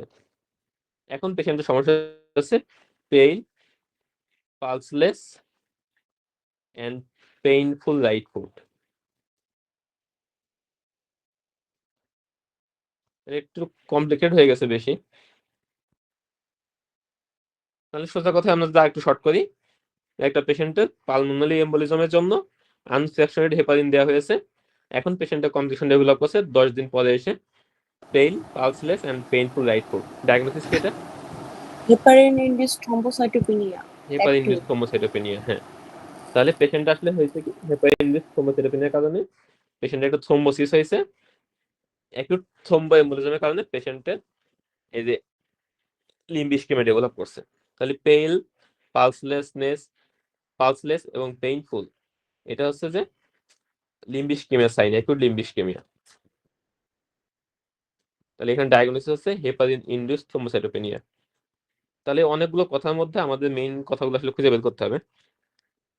তাহলে হেপারিন ইনডিউসড থ্রম্বোসাইটোপেনিয়ার জন্য আমরা ইনভেস্টিগেশনের ফাইন্ডিংস কি দেখবো এখানে? তাহলে প্লেটলেট কাউন্টটা দেখবো, platelet count. Low platelet count. তাহলে এটা একটা আসলে কঠিন কোশ্চেন হয়ে গেছে, কিন্তু এই ধরনের কোশ্চেন পরীক্ষায় আসবে। হেপারিন ইনডিউসড থ্রম্বোসাইটোপেনিয়া আমরা কনফার্ম করবো কিভাবে? ইনভেস্টিগেশন কি হবে এখানে? NTPA4 antibody. অ্যান্টি-PF4 বা অ্যান্টি-প্লেটলেট-4 অ্যান্টিবডি। তাহলে এই পেশেন্টটা এখন যেহেতু হিট ডেভেলপ করছে, আমরা ইনভেস্টিগেশন করলাম, কনফার্ম করলাম, সবকিছু করলাম, ট্রিটমেন্ট কি দেব? হিটের ট্রিটমেন্টও পরীক্ষার জন্য ইম্পর্টেন্ট। আমরা বেশ কয়েকবার ডিসকাস করছি এর আগে। আর্গাট্রোব্রান হ্যাঁ, এটা একটা অপশন। আর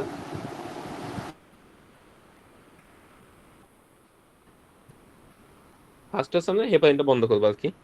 সেকেন্ড হচ্ছে একটা অলরেডি ড্রাগস বলছেন একজন, আর দুটো আমরা ড্রাগ দিতে পারি, একটা হচ্ছে ড্যাবিগ্যাপ্টান আর একটা হচ্ছে বিভিলারুডিন। তাহলে এই তিনটা ড্রাগের নাম মনে রাখতে হবে। আর একটা হচ্ছে হেপারিনটা বন্ধ করতে হবে, ইনজেকশন করবো অ্যান্টি PF4 অ্যান্টিবডি কনফার্ম করার জন্য, আর একটা CBC করতে হবে। Which one of the following is the most likely long-term risk of radiotherapy? A 30-year-old woman was diagnosed with Hodgkin's disease 10 years ago. She was treated with radiotherapy, which led to complete remission. তাহলে Hodgkin lymphoma পেশেন্টদের long term complications কি হতে পারে যদি কোনো patient radiotherapy পেয়ে থাকে? Infection. Infection আর কিছু? কেমোথেরাপি না, কিন্তু রেডিওথেরাপি পাইলে এরকম সেম একটা কোশ্চেন আমাদের বার অথবা আমাদের আগেবার এমএসসিবি তে কোশ্চেন আসছিল। হজকিন্স লিম্ফোমার ক্ষেত্রে কোন ধরনের মেলিসিস? রাইট অ্যান্সার হচ্ছে সেকেন্ডারি ক্যান্সার। তাহলে আমাদের সময় যে কোশ্চেন আসছিল সেটা আসছিল যে হজকিন্স লিম্ফোমার পেশেন্ট, ফিমেল পেশেন্ট রেডিওথেরাপি পাচ্ছে, কোন ম্যালিগন্যান্সি রিস্কটা বেশি? ফার্স্ট কথা হচ্ছে রেডিওথেরাপি দিলে লিম্ফোমা পেশেন্টের সেকেন্ডারি ক্যান্সার রিস্ক থাকে বেশি, আমরা কিন্তু হেমাটোলজি পড়াশোনা ডিসকাস করছিলাম। আর ফিমেল পেশেন্টের ক্ষেত্রে বেশি রিস্ক থাকে হচ্ছে ব্রেস্ট ক্যান্সার রিস্ক বেশি। লিম্ফোমা পেশেন্ট যদি রেডিওথেরাপি পায় রিস্ক হচ্ছে সেকেন্ডারি ক্যান্সার, এবং ফিমেল পেশেন্ট হলে মোস্ট কমন হচ্ছে ব্রেস্ট ক্যান্সার। আর ইনফেকশন হচ্ছে যদি কোনো পেশেন্ট কেমোথেরাপি পায় সেক্ষেত্রে ইনফেকশনের হওয়ার রিস্কটা থাকে বেশি। তাহলে রেডিওথেরাপি এবং কেমোথেরাপি দুইটা রিস্কটা এই কমপ্লিকেশন আলাদা। Which one of the following is the most likely cause of a raised white cell count? তাহলে পেশেন্ট হচ্ছে 60-year-old woman, একটু বয়স্ক patient, had her hip replaced for osteoarthritis 2 months ago. She is referred because of a persistently elevated and rising WBC count. Since the procedure, she has rehabilitated well from the operation but is still feeling tired. There is no other symptoms on examination. The only positive finding is 2 centimeter splenomegaly. Blood levels anemia, high WBC count, blood cell আছে 3%, প্রোমাইলোসাইট, মাইলোসাইট, মেটামাইলোসাইট, neutrophil count, eosinophil count সবগুলাই বেশি। এর মধ্যে মাইলোসাইট এবং neutrophil predominant আছে। Platelet count বেশি, 5,32,000। Diagnosis কি হবে এখানে? CML। তাহলে একটা ওল্ড এজের পেশেন্ট যদি হাই WBC কাউন্টে প্রেজেন্ট করে এবং এর মধ্যে এটা যদি নিউট্রোফিল প্রিডোমিনেন্ট থাকে, নিউট্রোফিল এবং মাইলোসাইট, তাহলে আমাদের ডায়াগনোসিস হবে CML। এই পেশেন্টটারই যদি নিউট্রোফিল কাউন্ট এবং মাইলোসাইট বেশি না হয়, লিম্ফোসাইট বেশি হতো, তখন তাকে আমরা বলতাম CLL। তাহলে CML এর PVF ফাইন্ডিংস খুবই ইম্পর্টেন্ট। CML এর PVF ফাইন্ডিংস আমরা মাইলোর যে প্রিকারসর গুলো আছে, মাইলোব্লাস্ট, প্রোমাইলোসাইট, মাইলোসাইট, মেটামাইলোসাইট সবগুলাই ইউজুয়ালি বেশি পাই। এর মধ্যে ব্লাড সেল থাকে লেস দেন 10%। সব থেকে বেশি থাকে হচ্ছে নিউট্রোফিল এবং মাইলোসাইট। এটা পরীক্ষায় আসে যে কোন কোন সেল বেশি থাকে। তাহলে এটা ডায়াগনোসিস হচ্ছে ক্রনিক এখানে মাইলোর তো ডিপোজিট। নিউট্রিফিল 40% দেখাচ্ছে। সো 40 কোনটা? মোর দ্যান 70 নিউট্রিফিল হ্যাঁ, 40%। না এটা তো হচ্ছে 40% 40% বলতে যে 32,000 40%, তো এটা 40% করলে তো নিউট্রোফিল কাউন্ট অনেক বেশি হবে। আমার কথা বুঝছেন? জি নর্মালি তো ব্লাডে থাকে হচ্ছে নিউট্রোফিল থাকে আমরা বলতে 70% বা 80%, এটা না? জি জি হ্যাঁ, কিন্তু ওইটা হচ্ছে নর্মাল ব্লাডে যখন 70% করবেন তখন অ্যাবসলিউট নিউট্রোফিল কাউন্ট কিন্তু নর্মালি থাকবে। কিন্তু যে পেশেন্টের WBC কাউন্ট 32,000, এর যদি 40% করেন তাহলে নিউট্রোফিল কাউন্ট আসবে কত? 12,000। নিউট্রোফিল কাউন্ট নর্মাল যেখানে হচ্ছে 1,500 থেকে 4,000 এরকম, সেখানে কাউন্ট আছে 12,000। তাহলে প্রিডোমিনেন্ট বলতে বোঝাচ্ছে এখানে যে সেলগুলো আমরা পাবো, মাইলোসাইট, প্রোমাইলোসাইট, মেটামাইলোসাইট, এর মধ্যে নিউট্রোফিলটা প্রিডোমিনেন্ট থাকবে। অন্যগুলো আমরা পার্সেন্টেজ দেখি, 5% হচ্ছে প্রোমাইলোসাইট, মাইলোসাইট 34%, মেটামাইলোসাইট 50 এবং নিউট্রোফিল 40। তাহলে সব থেকে বেশি আছে কোনটা? নিউট্রোফিল এবং মাইলোসাইট। তাহলে আমরা নর্মাল যে ডিফারেন্সিয়াল কাউন্টে দেখি 70 থেকে 80% থাকে নিউট্রোফিল কাউন্ট, ওটা তো নর্মাল পেশেন্টের ক্ষেত্রে, কিন্তু এই পেশেন্টের ক্ষেত্রে 40% হলে এটা হচ্ছে সিগনিফিকেন্ট। কারণ এই 40% হচ্ছে 32,000 40%। ঠিক আছে? তাহলে পার্সেন্টেজ করলে আমরা বেশি পাবো হচ্ছে নিউট্রোফিল এবং মাইলোসাইট, এই দুটো প্রিডোমিনেন্ট থাকবে। এখানে লিম্ফোসাইটের কথা বলাই হয়নি। ওকে, তাহলে এটা ডায়াগনোসিস হচ্ছে ক্রনিক মাইলয়েড লিউকেমিয়া। ইনভেস্টিগেশন কি করবো এখানে আমরা?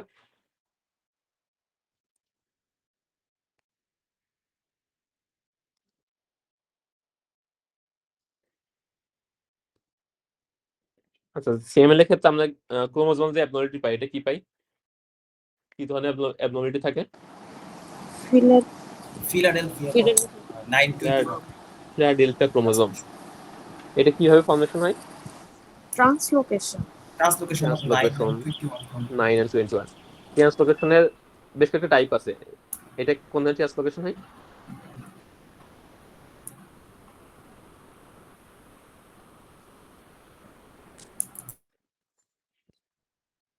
আচ্ছা, এখানে যে ট্রান্সলোকেশন এটাকে বলা হয় রেসিপ্রোকাল ট্রান্সলোকেশন। তাহলে এই পুরো নামটা মনে রাখা লাগবে। পরীক্ষার সময় দেখবেন অপশনের মধ্যে ট্রান্সলোকেশন আবার কয়েকটা টাইপ দিয়ে দিছে, তখন আবার কনফিউশন তৈরি হবে। তাহলে আমরা যখন কোনো অপশন পড়বো এটা মানে স্পেসিফিক্যালি পড়তে হবে। হ্যাঁ, পরীক্ষার সময় আপনাকে শুধু ট্রান্সলোকেশন না দিয়ে ট্রান্সলোকেশন আবার কয়েকটা টাইপ মেনশন করে দিবে। তাহলে এখানে রেসিপ্রোকাল ট্রান্সলোকেশন পাই। সিএমএল এর ফার্স্ট লাইন ট্রিটমেন্ট কি হবে?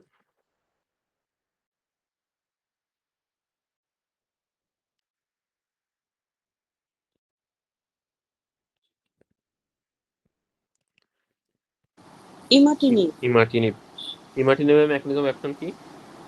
Tyrosine kinase tyrosine inhibitor. Kinase inhibitor. Tyrosine inhibitor. তাহলে সিএমএল থেকে কয়েকটা কোশ্চেন আসতে পারে। একটা হচ্ছে কি ধরনের এখানে ট্রান্সলোকেশন হয়, রেসিপ্রোকাল ট্রান্সলোকেশন কোন কোন ক্রোমোজোমের মধ্যে হয়, ক্রোমোজোম 9 and 22। ইনভেশনে আমরা করতে পারি ক্রোমোজোম অ্যানালাইসিস করতে পারি টু সি ফিলাডেলফিয়া ক্রোমোজোম। এছাড়া আরো কিছু পদ্ধতি আছে, একটা হচ্ছে সম্ভবত আরএনএ অ্যানালাইসিস করা যায়, যদি আমরা এই ফিলাডেলফিয়া ক্রোমোজোম না পাই সেক্ষেত্রে করতে পারি। আর ট্রিটমেন্ট করতে হচ্ছে টাইরোসিন কাইনেজ ইনহিবিটর দিয়ে, এর মধ্যে ফার্স্ট লাইন হচ্ছে ইমাটিনিব। এটুকু জানলে হবে পরীক্ষার জন্য। এরপর next question, which of the following is the most effective intervention. তাহলে আমরা আগে দেখি ডায়াগনোসিস কি। 18-year-old man comes to the emergency department for review. She has become increasingly short of breath over past 48 hours as he is passing dark brown urine. He has a history of deep vein thrombosis some 12 months earlier, for which she took warfarin for 6 months. Examination BP normal, pulse normal, regular, slightly short of breath. ইনভেস্টিগেশনের মধ্যে আছে haemoglobin anaemia আছে, যেটিগুলো cytosis আছে। তাহলে এটি NEET করছে কি, এখানে haemolysis হইতেছে। প্লেটলেট কাউন্ট কম আছে, এলডিএইচ বেশি, হিমোলাইসিসের পিসা হিসেবে। Urine dipstick is positive to blood বা নোর আরবিসি অন মাইক্রোস্কোপি। মানে এখানে ব্লাড আছে কিন্তু আরবিসি নাই, মানে হিমোগ্লোবিন বা মায়োগ্লোবিন অন্য কিছু আছে যেটা দেখতে মানে আরবিসির মতো আর কি, আরবিসি লাইক প্রেজেন্টেশন। ডায়াগনোসিস কি তাহলে এটা?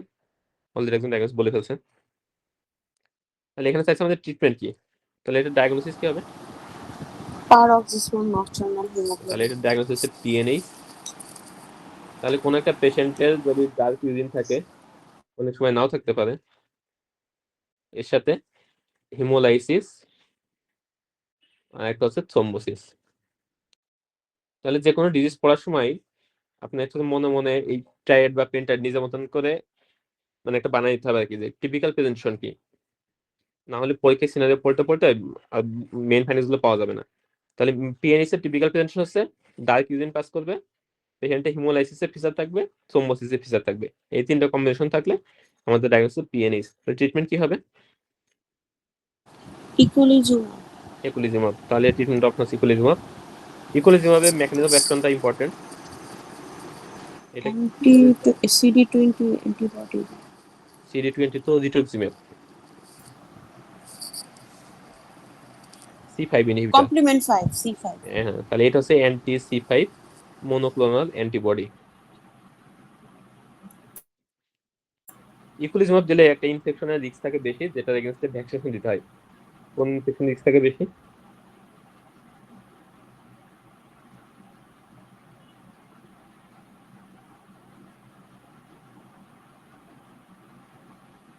increased risk of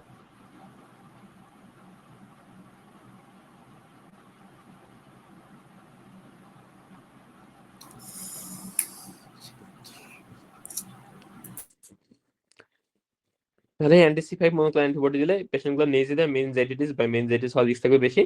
পেশেন্টকে আগে থেকে ভ্যাকসিনেশন করতে হবে। এই ক্ষেত্রে কনফার্মেটরি ইনভেস্টিগেশন কি হবে? কনফার্মেটরি বা গোল্ড স্ট্যান্ডার্ড যদি বলি,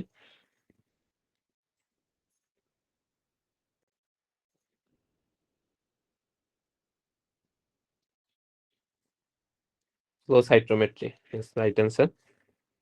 ফ্লো সাইটোমেট্রি করলে আমরা কি পাবো? CD55 and CD59. CD55 এবং CD59 ডেফিসিয়েন্ট আরবিসি। তাহলে পিএনএইচ থেকে আমরা কি কি পাইলাম? একটা হচ্ছে পেশেন্টের প্রেজেন্টেশন থাকবে ডার্ক ইউরিন, ইনজেকশন হলে আমরা হিমোলাইসিসের ফিচার পাবো, হিমোগ্লোবিন কম পাবো, এলডিসি বিলিরুবিন এগুলো বেশি পাবো, রেটিকুলোসাইটোসিস পাবো। এরপরে হচ্ছে থ্রম্বোসিসের ফিচার থাকতে পারে। পেশেন্টের জন্য ইনজেকশন করা হচ্ছে ফ্লো সাইটোমেট্রি করলে আমরা পাবো CD5 এবং CD59 ডেফিসিয়েন্ট আরবিসি। ট্রিটমেন্ট হচ্ছে আমাদের অ্যান্টি-C5 মনোক্লোনাল অ্যান্টিবডি, যেটা ইকুইলিব্রিয়াম নামে পাওয়া যায়। এই ট্রিটমেন্ট করলে আমাদের যেটা রিস্ক থাকে, নিউক্লিয়ার মেনিনজাইটিস ইনফেকশনের রিস্ক থাকে, এই কারণে পেশেন্টকে আগে থেকে ভ্যাকসিনেশন করে নিতে হবে। তাহলে এগুলো হচ্ছে পিএনএইচ থেকে করছে। পিএনএইচ এ ইন্ট্রাভাস্কুলার হিমোলাইসিস হয় নাকি এক্সট্রাভাস্কুলার হিমোলাইসিস হয়? Intravascular. Intravascular. Intravascular haemolysis. Intravascular haemolysis হওয়ার কারণে আমরা আসলে যে হিমোগ্লোবিন ইউরিয়াটা পাইতেছি এখানে। ইন্ট্রাভাস্কুলার হিমোলাইসিসের মোস্ট কনফার্মেটরি ফিচার কি? Low hepatocyte. Hemosideruria. হিমোসিডেনুরিয়া। এটা কিন্তু পরীক্ষায় এসবি আসছে, ক্লাস 4 একটা পরীক্ষাতে আসছে। তাহলে হিমোসিডেনুরিয়া হচ্ছে most susceptible of intravascular haemolysis. Apart from thrombosis, which one of the following is the major complications of this disease? A 40-year-old patient has been complaining of headache, weakness, dizziness, pruritus, and weight loss. Laboratory result shows erythrocytosis, leukocytosis, and thrombocytosis, and a very low erythropoietin level. Diagnosis কি? RBC বেশি, WBC বেশি, platelet বেশি, Recombinant reaction. erythropoietin level low, Polycythemia rubra. Polycythaemia vera. তাহলে কোনো পেশেন্টের যদি সবগুলো series বেশি পাওয়া যায়, তাহলে এটা ইন্ডিকেটর হচ্ছে মাইলোপলিসাইটিক ডিসঅর্ডার। এটা হতে পারে সিএমএল, হতে পারে পলিসাইথেমিয়া এসেনশিয়াল থ্রম্বোসাইটোসিস অথবা মাইলোফাইব্রোসিস। ওই মাইলোফাইব্রোসিস গুলো ইউজুয়ালি সিনোরিয়া থাকে হচ্ছে প্যানসাইটোপেনিয়া, পেশেন্টের এজ থেকে আরেকটু বেশি। তাহলে বাদ থাকবে আমাদের তিনটা সিএমএল, পলিসাইথেমিয়া, এসেনশিয়াল থ্রম্বোসাইটোসিস। এর মধ্যে যদি পেশেন্টের প্লুরাইটাস থাকে, তাহলে এটা ইউজুয়ালি ইন্ডিকেট করে হচ্ছে পলিসাইথেমিয়া। আর একটা ক্লু হচ্ছে পেশেন্টের লো এরিথ্রোপয়েটিন লেভেল।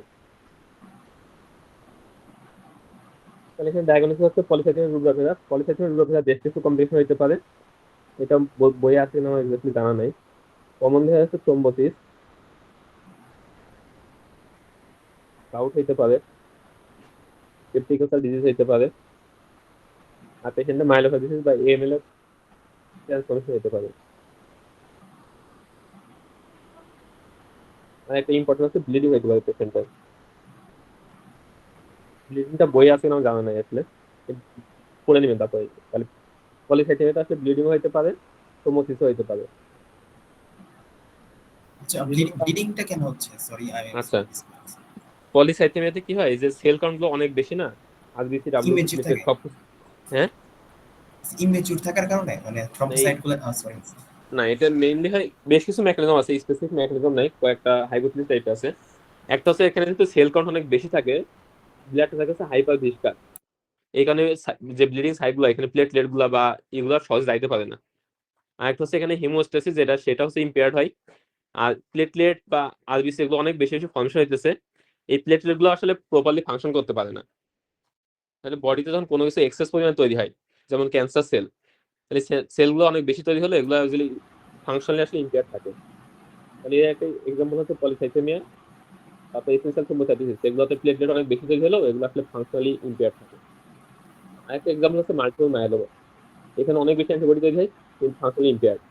তাহলে বডিতে যেগুলো ম্যালিগনেন্সি বা ক্যান্সার যেগুলো, এখানে সেল অনেক বেশি তৈরি হলেও এগুলো আসলে নর্মাল মতো ফাংশন করতে পারে, এই কারণে সেলের ফাংশনগুলো হ্যাম্পার্ড হয়।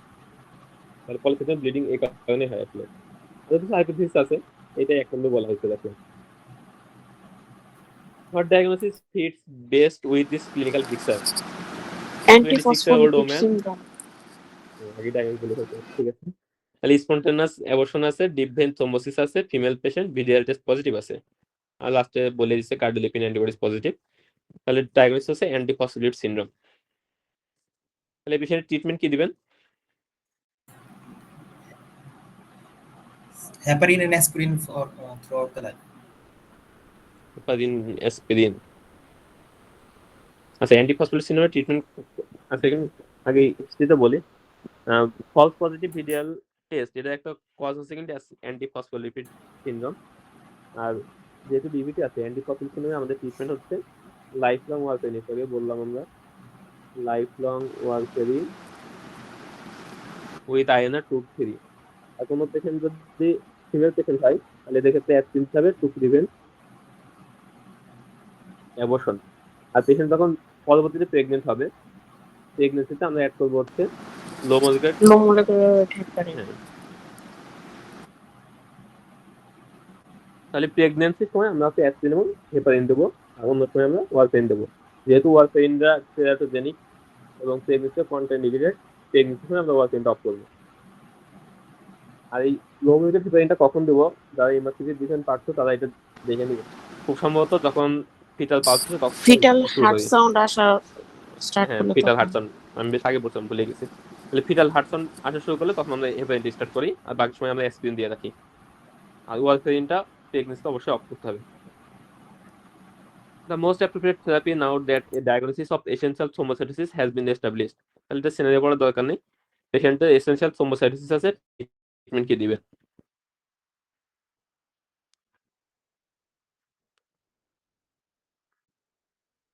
মাইলোপ্রলিফেটিভ ডিজঅর্ডারের মধ্যে পিআরভি আর এসেনশিয়াল থ্রোম্বোসাইটোসিস এই দুটো ট্রিটমেন্ট সেমই।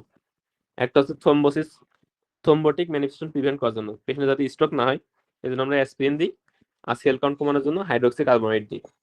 অ্যাসপিরিন অ্যান্ড হাইড্রোক্সিকার্বমাইড জাস্ট একটু মুখস্থ করে দেখেন। পলিস্যাথেমিয়ার ক্ষেত্রে আমাদের ফার্স্ট লাইন ট্রিটমেন্ট হচ্ছে ভেনিসেকশন। আর এছাড়া আমরা অ্যাসপিরিন দিই স্ট্রোক প্রিভেনশন করার জন্য, হাইড্রোক্সিকার্বমাইড ইউজ করি সেল কাউন্ট কমানোর জন্য। এসেনশিয়াল থ্রোম্বোসাইটোসিস খুব একটা আসে না পরীক্ষায়, জাস্ট যদি বাই চান্স চলে আসে তাহলে যাতে অ্যান্সার করতে পারেন। Which of the following is the most likely diagnosis? 71-year-old man present করছে সোলেন লেফট লোয়ার লেগ নিয়ে। He has just returned from a cruise and said that his leg has been progressively more swollen and painful over the first few days. মানে পেশেন্টের ডিভিটি আছে বলে দিছে। এর সাথে আছে ইনক্রিজিং হেডেক, পেশেন্টের বিপি বেশি, পেশেন্ট ইজ অবভিয়াসলি প্লেথরিক, স্প্লেনোমেগালি আছে, হিমোগ্লোবিন আছে 19.1 গ্রাম পার ডেসিলিটার, ডাব্লিউসি কাউন্ট বেশি, প্লেটেড বেশি। মানে মাইলোপ্রলিফেটিভ ডিজঅর্ডার একটা আর কি। ডায়াগনোসিস কি এখানে?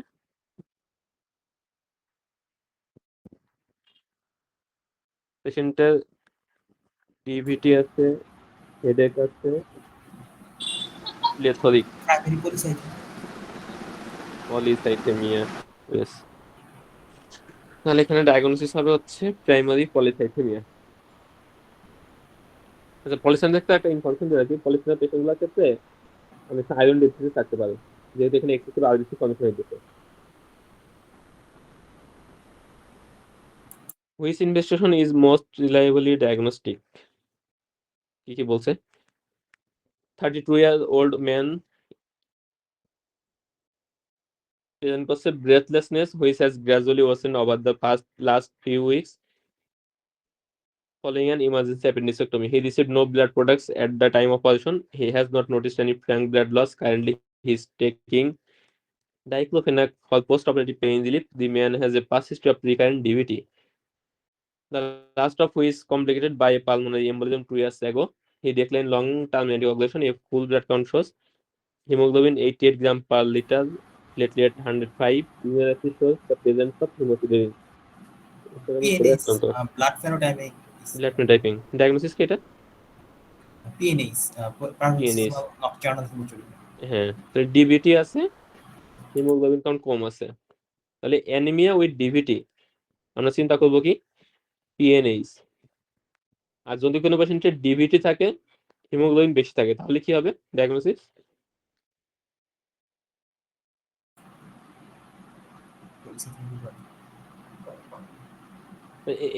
এই ধরনের কিছু কিছু সিকোয়েন্স নিজে নিজে সেট করে নেবেন। হ্যাঁ, তাহলে হিমোগ্লোবিন কম, সাথে যদি থ্রোম্বোসিসের ম্যানিফেস্টেশন থাকে, যেমন ডিভিটি আছে, পালমোনারি এমবোলিজম আছে, তাহলে মোস্ট লাইক সিনারিও থাকে পিএনএইচ এর। আর কোনো পেশেন্টের হিমোগ্লোবিন বেশি আছে, এই পেশেন্টরা যদি ভেনাস থ্রোম্বোসিসে প্রেজেন্ট করে, তাহলে মোস্ট লাইক ডায়াগনোসিস থাকে polycythaemia.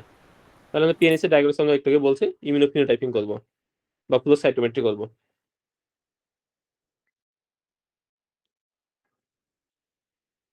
Which of the following is not seen in association with antiphospholipid antibody syndrome? তাহলে কোনটা অ্যান্টিফসফোলিপিড অ্যান্টিবডি সিন্ড্রোমের ফিচার না? অপশন আছে positive VDRL test, positive anticardiolipin antibody, prolonged APTT, prolonged PT, thrombocytopenia. আচ্ছা কি হবে তাহলে? prolonged PT. Prolonged PT. তাহলে বাকি যেগুলো আছে সেগুলো অ্যান্টিফসফোলিপিড অ্যান্টিবডি সিন্ড্রোম আমরা পাইতে পারি। আচ্ছা এপিডিটি আমরা মেজার করি কোন পাথওয়ে দেখার জন্য? এক্সট্রিনসিক নাকি intrinsic pathway? Intrinsic. Intrinsic pathway. আর পিটি দেখি কোন পাথওয়ে? Extrinsic. এক্সটেন্সিভ। এক্সট্রিনসিক। আচ্ছা অ্যান্টিফসফোলিপিড সিন্ড্রোমে যে অ্যান্টিগ্লোবুলিন পাওয়া যায় এর মধ্যে একটা হচ্ছে লুপাস অ্যান্টিগ্লোবুলিন। এই লুপাস অ্যান্টিগ্লোবুলিন যেটা আছে এটা আসলে এক্সট্রিনসিক পাথওয়ে আমরা যে মেজার করি এপিডিটি, এই এক্সট্রিনসিক পাথওয়েটাকে আসলে হ্যাম্পার করে, এই কারণে পেশেন্টের এপিডিটিটা বেশি থাকে। মানে এখানে সরি ইন্ট্রিনসিক পাথওয়েতে, এখানে এক্সট্রিনসিক পাথওয়েটা হ্যাম্পার হয় না, যে কারণে পিটিটা নরমাল থাকে। এখন আমার জন্য একটা তাহলে ইম্পর্টেন্ট এখানে পেশেন্ট ইন্ট্রিনসিক পাথওয়েতে তাহলে হচ্ছে 12 11 10 এই ক্লটিং ফ্যাক্টর গুলোতে তাহলে সমস্যা হয় মানে মোস্ট প্রবাবলি। হ্যাঁ হ্যাঁ হ্যাঁ লুপাস অ্যান্টিগ্লোবুলিন কি করে এটা আসলে ইসে সমস্যা না, আমরা যখন মেজার করি এই যে এপিডিটি যখন মেজার করি, এই মেজার করার যে প্রসিডিউরটা আছে লুপাস অ্যান্টিগ্লোবুলিন থাকলে এই প্রসিডিউরটা ঝামেলা হয়, যে কারণে এপিডিটিটা বাড়ে। আচ্ছা এই পেশেন্টে যদি আমরা মিক্সিং টেস্ট করি তাহলে রেজাল্ট কি পাবো? মিক্সিং টেস্টটা মনে আছে?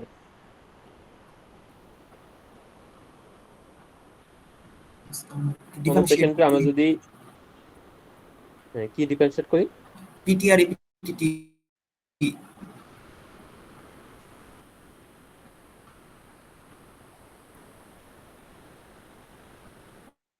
আচ্ছা কোন একটা পেশেন্টে আমরা যদি পিটি বা এপিজিটি বেশি পাই তাহলে এটা দুইটা কারণ হইতে পারে। একটা হচ্ছে তার ফ্যাক্টর ডেফিসিয়েন্সি আছে, অথবা তার কোনো অ্যান্টিবডি বা কোনো ইনহিবিটর ফর্মেশন হয়েছে। ফ্যাক্টর ডেফিসিয়েন্সি যেমন হচ্ছে হিমোফিলিয়া, হিমোফিলিয়াতে কি হয় ফ্যাক্টর ডেফিসিয়েন্সি থাকে। অথবা যদি অ্যাকুয়ার্ড হিমোফিলিয়া হয় যে ক্ষেত্রে অ্যান্টিবডি ফর্মেশন হয়, তাহলে কোনো পেশেন্টের ডেফিসিয়েন্সি আছে নাকি অ্যান্টিবডি ফর্মেশন হয়েছে, এটা ডিফারেন্সিয়েট করার জন্য আমরা মিক্সিং টেস্ট করি। এখানে কি করি পেশেন্ট থেকে প্লাজমা নিই আর হচ্ছে নর্মাল প্লাজমা নিই। যদি কোনো পেশেন্টের ডেফিসিয়েন্সি থাকে তাহলে মিক্সিং করার পর এই যে পিটি বা এপিটি যেটা বেঁচে আছে এটা কারেকশন হয়ে যাবে। যেহেতু নর্মাল আমরা যে প্লাজমা দিচ্ছি সেখানে কিছু অ্যান্টিকোয়াগুলেন্ট এক্সোয়াটিক ফ্যাক্টর আছে, এটা তখন পিটি এপিটি কারেকশন করবে বা যে প্রোগ্রাম টাইমসে সেটা কিছু কমাবে। আর যদি অ্যান্টিবডি ফর্মেশন হয় অথবা কোনো ইনহিবিটর থাকে বা ড্রাগ কজ হয় যেমন হেপারিন বা ওয়ারফেরিন এই ধরনের ড্রাগ পাইতেছে, তাহলে সেক্ষেত্রে এটা আসলে কারেকশন হবে না। তাহলে আমার ডেফিসিয়েন্সি আছে নাকি কোনো ইনহিবিটর বা অ্যান্টিবডি আছে এটা দেখার জন্য আমরা এই মিক্সিং টেস্ট করি। কিন্তু এফসিএস আসলে এমআরসি জন্য ইম্পর্টেন্ট। এটা কি বোঝা গেছে? আচ্ছা তাহলে মিক্সিং টেস্ট হচ্ছে তাহলে মানে মিক্সিং টেস্টটা পজিটিভ হবে যদি পেশেন্ট কোনো ওয়ারফেরিন বা হচ্ছে কোনো অ্যান্টিবডি মিক্সিং টেস্ট আসলে থাকে। মিক্সিং টেস্টে পজিটিভ নেগেটিভ বলে না, মিক্সিং টেস্টে বলে যে প্রোলংড এপিডিটি পাইলাম, এই প্রোলংড এপিডিটিটা কারেকশন হইতেছে নাকি কারেকশন হইতেছে না এটার উপরে ডিপেন্ড করে মিক্সিং টেস্টটা। যেমন এই পেশেন্টের অ্যান্টিফসফোলিপিডের ক্ষেত্রে কি আছে, আমরা বললাম লুপাস অ্যান্টিকোয়াগুলেন্টের কারণে এখানে হচ্ছে যে অ্যাবনর্মালিটি হইতেছে, এটা তো একটা অ্যান্টিবডি তাই না? জি তাহলে এই পেশেন্টের প্লাজমা নিয়ে আমরা যদি একটা নর্মাল পেশেন্টের প্লাজমার সাথে মিক্স করি তাহলে এই যে অ্যান্টিবডিটা আছে এটা তো ওখানেও কাজ করবে, এবং সেক্ষেত্রে কি হবে এপিডিটা কারেকশন হবে না, এটা এই প্রলংডি থেকে যাবে। কিন্তু আমাদের একটা হিমোফিলিয়ার পেশেন্ট নিই, হিমোফিলিয়ার পেশেন্টের সমস্যা কি, তার ফ্যাক্টর 8 বা 9 ডেফিসিয়েন্সি আছে। তাহলে এই পেশেন্টের প্লাজমা নিয়ে আমরা যদি একটা নর্মাল পেশেন্টের সাথে মিক্স করে দিই, এখানে 50-50 মিক্স করাই, মানে এটা যে স্যাম্পল যতটুকু নেবো একটা নর্মাল পার্সন থেকে ততটুকু নেবো। তাহলে নর্মাল পার্সনের ক্ষেত্রে তো ফ্যাক্টর 8 আছে, ফ্যাক্টর 9 আছে। তখন এই দুইটা মিক্স করে যখন এইটাতে আবার যখন আমরা এই পিটি টেস্ট করবো, সরি এপিটি টেস্ট করবো, তখন কি হবে নর্মাল পেশেন্টের যে ক্লটিং ফ্যাক্টর আছে এটা ডেফিসিয়েন্সির সাথে মিক্স করে কিছুটা কারেকশন করে ফেলবে এপিটিটা। তাহলে আগে যেটা প্রলং ছিল সেটা কিছুটা কারেকশন হয়ে যাবে। তাহলে ডেফিসিয়েন্সির ক্ষেত্রে কারেকশন হবে, আর যদি অ্যান্টিবডি বা কোনো ফ্যাক্টর থাকে সেক্ষেত্রে কারেকশন হবে না। এইটা দেখার জন্য আমরা মিক্সিং টেস্ট করি। যদি বেশি কঠিন লাগে তাহলে দরকার নেই আর কি, এফসিএস এ এটা আসবে না, এমএসসিবি পরীক্ষাগুলোতে এই ধরনের প্রশ্ন আসতে পারে। না বুঝলে সমস্যা, পরে আমরা আবার ডিসকাস করবো, কয়েকবার ডিসকাস করলে তখন দেখবেন আবার সহজ লাগতেছে। এরপরে নেক্সট কোশ্চেন হচ্ছে,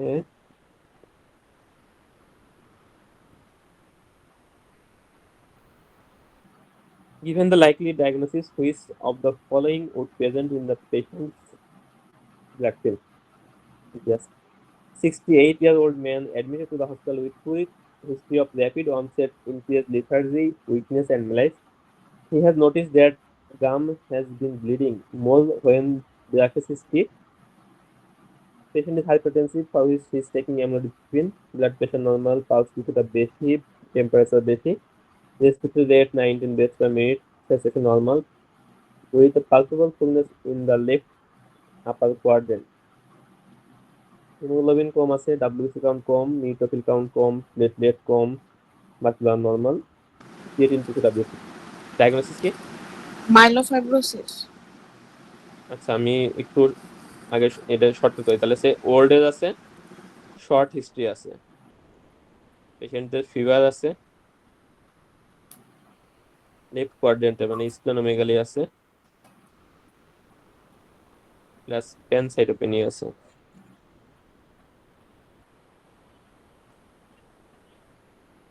পেশেন্টের হিস্ট্রিটা আছে 2 সপ্তাহে, শর্ট হিস্ট্রি।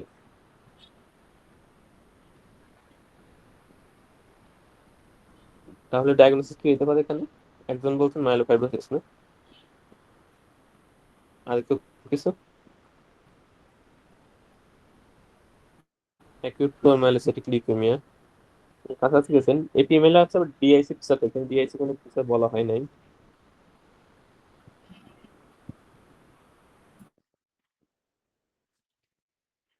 আচ্ছা, তাহলে এই ধরনের পেশেন্ট আমাদের যে কনফিউশনটা হয়, একটা হচ্ছে এএমএল, একটা হচ্ছে সিএমএল, আর একটা হচ্ছে মাইলোফাইব্রোসিস। এগুলো না আমাদের ওয়ার্ডে খুবই কনফিউশন হয়, পরীক্ষা কোশ্চেনও কনফিউশন হয়। এগুলো আসলে সিনিয়র দেখে ডায়াগনোসিস করা ডিফিকাল্ট হয়ে যায়। অনেক সময় দেখা যায় ইনভেস্টিগেশন করার পরে বোন ম্যারো স্টাডি সবকিছু করার পরে দেখা যায় ডায়াগনোসিস হয় না। আমাদের পরীক্ষার জন্য যেটা মনে রাখতে হবে সেটা হচ্ছে মাইলোফাইব্রোসিস এবং সিএমএল, এই দুটো প্রেজেন্টেশন থাকে হচ্ছে ক্রনিক প্রেজেন্টেশন, পেশেন্টের লং টার্ম হিস্টরি থাকবে। এএমএল থাকবে শর্ট টার্ম হিস্টরি, এবং পেশেন্টগুলো ইউজুয়ালি অ্যাকিউট এবং টক্সিক থাকে আর কি। তাহলে শর্ট হিস্ট্রি থাকলে আমরা চিন্তা করবো এএমএল, লং হিস্ট্রি থাকলে সিএমএল বা মাইলোফাইব্রোসিস। সিএমএল এবং মাইলোফাইব্রোসিস আলাদা করবো কিভাবে? মাইলোফাইব্রোসিসে ইউজুয়ালি থাকবে প্যানসাইটোপেনিয়া, মাইলোফাইব্রোসিস যে কোনো প্রেজেন্টেশন থাকতে পারে, তবে পরীক্ষা ইউজুয়ালি প্যানসাইটোপেনিয়া দেওয়া থাকে। আর সিএমএল এর ক্ষেত্রে ইউজুয়ালি হিমোগ্লোবিনটা কম থাকে যেহেতু ক্রনিক ডিজিজ, আর ডাব্লিউবিসি আর প্লেটলেটটা বেশি থাকবে। এটা হচ্ছে পরীক্ষার জন্য। ক্লিনিক্যালি আসলে এইভাবে ডায়াগনোস করা খুবই কঠিন হয়ে যায়, সব টেস্ট করার পর অনেক সময় রোগী ডায়াগনোস হয় না। তাহলে প্যানসাইটোপেনিয়া যদি থাকে, ওল্ড এজের পেশেন্ট থাকে, সেক্ষেত্রে অ্যাকিউট হলে এএমএল, ক্রনিক হলে মাইলোফাইব্রোসিস। তাহলে এই পেশেন্টটা আসলে হিস্ট্রি আছে লাস্ট 2 সপ্তাহের হিস্ট্রি, তাহলে ভেরি র্যাপিড ডিটোরিয়েশন হইতেছে। তাহলে এই ক্ষেত্রে আমাদের ডায়াগনোস হবে আসলে এএমএল। এই পেশেন্টের যদি এই সিনারিওর সাথে আরো একটু যোগ করে দিত, যে পেশেন্টের পিটি বেশি, এপিটিটি বেশি, ডি ডাইমার বেশি বা এফডিপি বেশি, ফিব্রিনোজেন কম, তাহলে সেক্ষেত্রে আমরা এই এএমএল এর একটা ভ্যারাইটি এপিএমএল চিন্তা করতাম, মানে ডিআইসি ফিচার গুলো দিয়ে দিত। যেহেতু ফিচার নাই তাহলে এটা এএমএল। আর এখানে যে ব্লিডিং হইতেছে, গাম ব্লিডিং, এটা হইতেছে থ্রোম্বোসাইটোপেনিয়ার কারণে। তাহলে ডায়াগনোসিস আমরা পেলাম হচ্ছে অ্যাকিউট মাইলোয়েড লিউকেমিয়া। ব্লাড থেকে কি পাওয়া যায় এএমএল এর diagnostic? Or rods. All lots. তাহলে এখানে অ্যান্সার হবে অল লটস। যারা পার্ট টু দিবেন এমআরসিবি, তারা হচ্ছে এটা ছবি দেখে নেবেন। এটা লট শেপড একটা স্ট্রাকচার থাকে ডাব্লিউবিসি এর মধ্যে, এই ধরনের একটা স্ট্রাকচার থাকে। আচ্ছা, বাকিগুলো বলেন। হেঞ্জ বডি কোথায় পাই আমরা? সবগুলো ইম্পর্টেন্ট এখানে। এসবি glucose 6 phosphate dehydrogenase glucose phosphate dehydrogenase deficiency, excellent. Howell Jolly bodies কোথায় পাবো? হেরিডিটারি স্পেরোসাইটোসিস, হেরিডিটারি স্পোসাইটোসিস, ওখান থেকে স্পোসাইটস পাবো। আর তো sorry Thalassemia. Disease, splenectomy, hyposplenism. Hyposplenism, yes.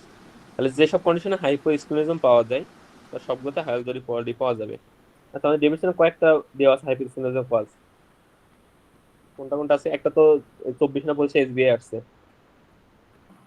পেশেন্টের ডায়রিয়া আছে, ওয়েট লস আছে, মেলাটোনিন ফিচার আছে, ইয়ং ফিমেল পেশেন্ট, পিবিএফ করলে কি পাবো? লাস্ট মানে বিয়ের পর আগে পরীক্ষা করতে আসছে। ডায়াগনোসিস কি? ইয়ং পেশেন্ট, ডায়রিয়া আছে, ওয়েট লস আছে, অ্যাবডোমিনাল পেইন আছে, ইনজেকশন করে দেখা গেছে হিমোগ্লোবিন কম আছে। ওটা তো বললে আসলে পরীক্ষা অ্যান্সার করা কঠিন হবে। তাহলে সিলিয়াক ডিজিজের ক্ষেত্রে পেশেন্ট হাইপোক্সিমিয়াম থাকে, হাইড্রোজেনিক বডি পাওয়া যেতে পারে। আর একটা হচ্ছে সিকল সেল অ্যানিমিয়ার ক্ষেত্রে পেশেন্টের হাইপোক্সিমিয়াম থাকতে পারে।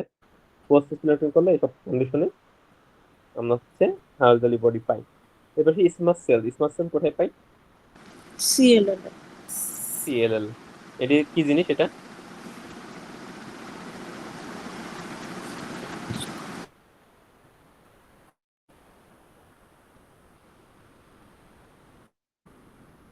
স্মার্ট সেল আসলে ডিস্ট্রাক্টেড আরবিসি। এটা আমরা পাই সিএলএল এ, এই যে এই ধরনের একটা অ্যাপিয়ারেন্স থাকে। মানে আমরা যে ব্লাড স্মে করি না, পিভিএফ করার সময় দেখছেন না যে আমরা একটা স্লাইডের উপর টেনে দিতাম, প্যাথোলজিটা কোথায় করতাম যেন, এই যে ব্লাড স্মে যে তৈরি করে স্লাইডটা একটা স্লাইডের উপর, তখন যে অ্যাপিয়ারেন্সটা দেখা যায় প্যাথোলজিতে না কোথায় হিস্টোলজিতে স্লাইডগুলো তৈরি করতাম, ওই স্লাইডে যেমন অ্যাপিয়ারেন্স থাকে ওই ধরনের সেলুলার অ্যাপিয়ারেন্স থাকে, এটা বলে স্মার্ট সেল। এটা পাওয়া যায় সিএলএল এ। আর টিয়ার ড্রপ সেল তো সবাই জানেন কোথায় পাওয়া যায়? Myelofibrosis. মায়োফাইব্রোসিস। তাহলে পাঁচটাই হচ্ছে পরীক্ষার জন্য ইম্পর্টেন্ট।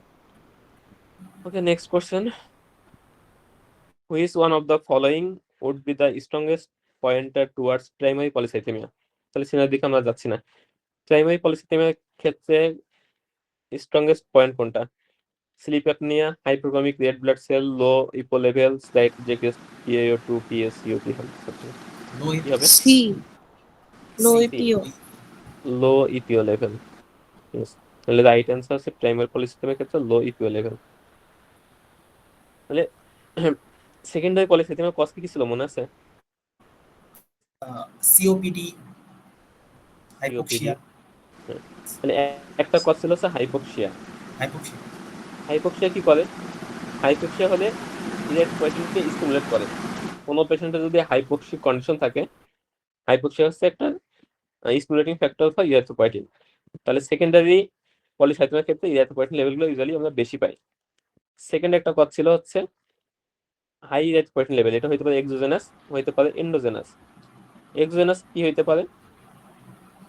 যারা অ্যাথলেট আছে এরা কি করে, অনেক সময় ইরিথ্রোপয়েটিন বাইরে থেকে অ্যাডমিনিস্ট্রেশন করে পারফরমেন্স স্ট্যাটাস বাড়ানোর জন্য।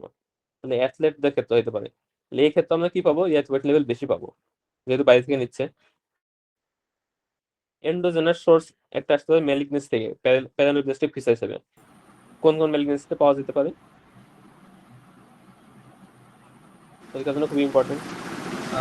নেফ্রোমা, hepatoma, then fibroid, renal cell Hypernephroma. Carcinoma, hepatoma, আর দুইটা ফাইব্রয়েড, Craniopharyngioma. নিউক্লিয়াইন fibroid, cerebellar haemangioma, cerebellar haemangioma. Yes, haemangioma বলো, সেরেবেলার হেমানজিওমা। তাহলে এই চারটা কন্ডিশনে একটোপিক ইরিথ্রোপয়েটিন রিলিজ হয়।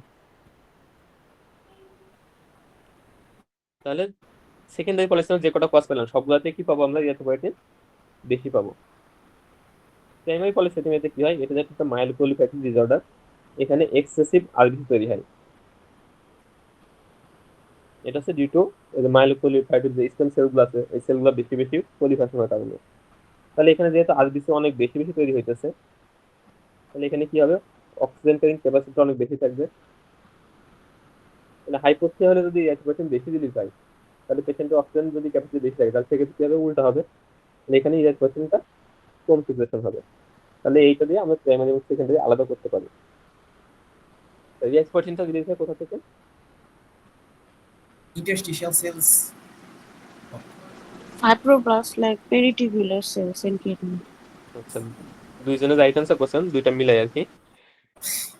তাহলে পেরিটিউবুলার ইন্টারস্টিশিয়াল সেলস অফ কিডনি, এটা হচ্ছে যে ফাইব্রোব্লাস্ট লাইক সেলস। আর থ্রোম্বোপয়েটিন রিলিজ হয় কোথা থেকে? Liver. লিভার। এই কারণে আমরা হচ্ছে আসলে মেনলি যে সিকেডি পেশেন্টে অ্যানিমিয়াটা বেশি পাই, আর সিএলডি পেশেন্টের ক্ষেত্রে থ্রোম্বোসাইটোপেনিয়াটা বেশি পাই। সাধারণত জিজ্ঞেস করে কি কারণে পাই। ইরিথ্রোপয়েটিন এবং থ্রোম্বোপয়েটিন এই হরমোনগুলোর কেমিক্যাল নেচার কি? প্রোটিন নাকি গ্লাইকোপ্রোটিন নাকি অ্যামাইনো অ্যাসিড?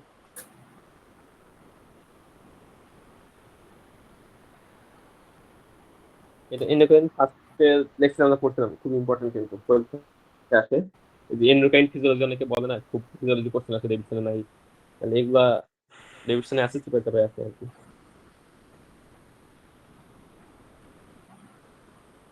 নাহলে erythropoietin, thrombopoietin, FSH, LH, human chorionic gonadotropin, এই সবগুলো হচ্ছে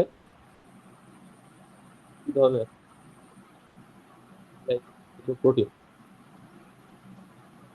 glycoprotein hormone, amino acid derivative আর সিস্টার্ড হরমোন, এগুলো এক্সাম্পল পরীক্ষা আসে। Which one of the following would be the next management step? আচ্ছা ভাই, আরেকটা কোশ্চেন ছিল, মানে হ্যাঁ, লো ভলিউম ইরিথ্রোসাইটোসিস যেটা আছে, ওখানে লো ভলিউম কেন হয়, মানে ভলিউম কেন লো থাকে? কোনটাতে? লো ভলিউম ইরিথ্রোসাইটোসিসের কিছু কজ আছে, মানে লো ভলিউম এরিথ্রোসাইটোসিস, এটা ঠিক বুঝি না। লো ভলিউম বলতে মানে কি বুঝাইতেছে? আচ্ছা ডেভিডসনে একটা বক্স আছে এই যে ইপিও লেভেল দিয়ে ভাই, বুঝছেন? ইপিও লেভেল দিয়ে? হ্যাঁ, পলিসাইথেমিয়ার কজে লো ভলিউম। আচ্ছা আমি আচ্ছা, ওইটাতে বুঝাচ্ছে যদি কোনো কারণে ব্লাড ভলিউম যদি কমে যায়, তাহলে সেক্ষেত্রে হিমোগ্লোবিনের কনসেন্ট্রেশনটা বেশি দেখানোর সময়, এটাকে বলা আচ্ছা হচ্ছে রিলেটিভ পলিসাইথেমিয়া। আচ্ছা আচ্ছা। আচ্ছা, এগুলো আমরা যখন আমাদের হাইপোনেট্রিক হাইপোক্যালেমিয়া হাইপারনেট্রিয়া করবো তখন দেখবো যে কোনো জায়গায় পানি কমে গেলে তার কনসেন্ট্রেশন বেড়ে যাবে, বুঝা কথা আর কি। যেখানে এটাকে বলা হচ্ছে রিলেটিভ আর কি, ওখানে আর কিছু কাউন্ট আসলে বাড়ে না, একটু ভলিউমের কারণে কনসেন্ট্রেশনটা বেশি দেখায়। Which one of the following would be the next management step?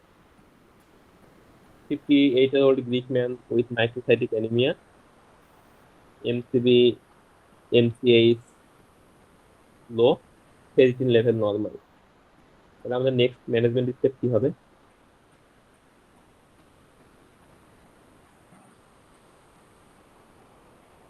আচ্ছা, মাইক্রোসাইটিক অ্যানিমিয়ার কজ কি আছে?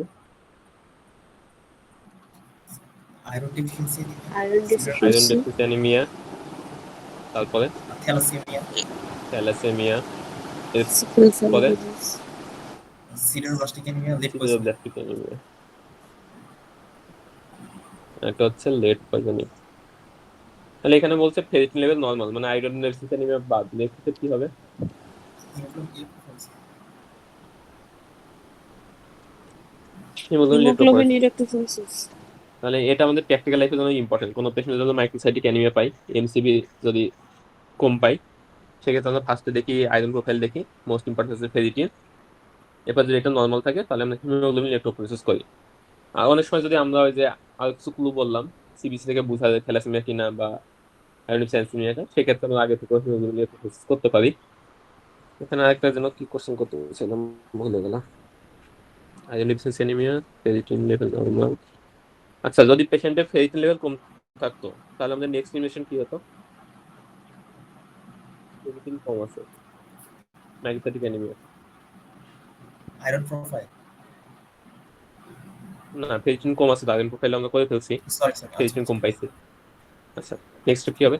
ফেরিটিন কম মানে আয়রন ডেফিসিয়েন্সি অ্যানিমিয়া আছে, আমাদের তাহলে বুঝতে কি হবে আয়রন ডেফিসিয়েন্সি অ্যানিমিয়ার ক্ষেত্রে? এটা কিন্তু প্র্যাকটিক্যাল লাইফে লাগবে। মনে করেন আপনার একটা ওল্ড পেশেন্ট আছে, 58-year-old মেল, সেকেন্ড উইকনেসে কমপ্লেন করছে, আপনি ইনজেকশন করলেন, হিমোগ্লোবিন কম পাইলেন, এমসিবি দেখলেন কম, আয়রন প্রোফাইল করে দেখেন আয়রন ডেফিসিয়েন্সি অ্যানিমিয়া আছে, এরপর কি করবেন? ওইটা কলোনোস্কোপি করব। কোলোনোস্কোপি করবেন, ঠিক আছে।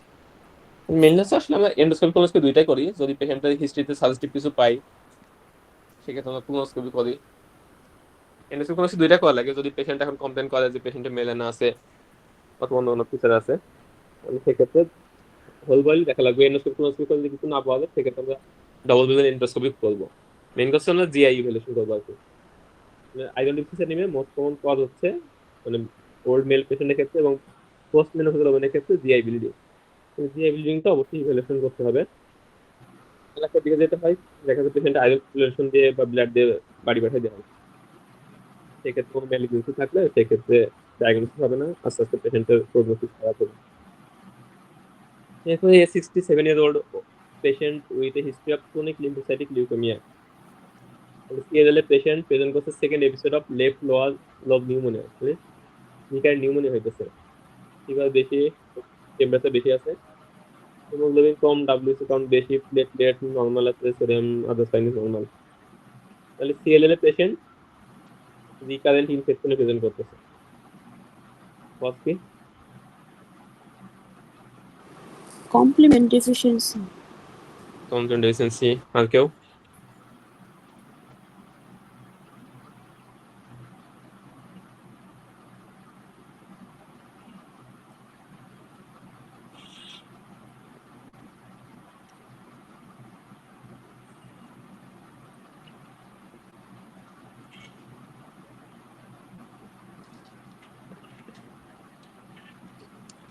সিএলএল এর ক্ষেত্রে কি কমপ্লিকেশন হতে পারে?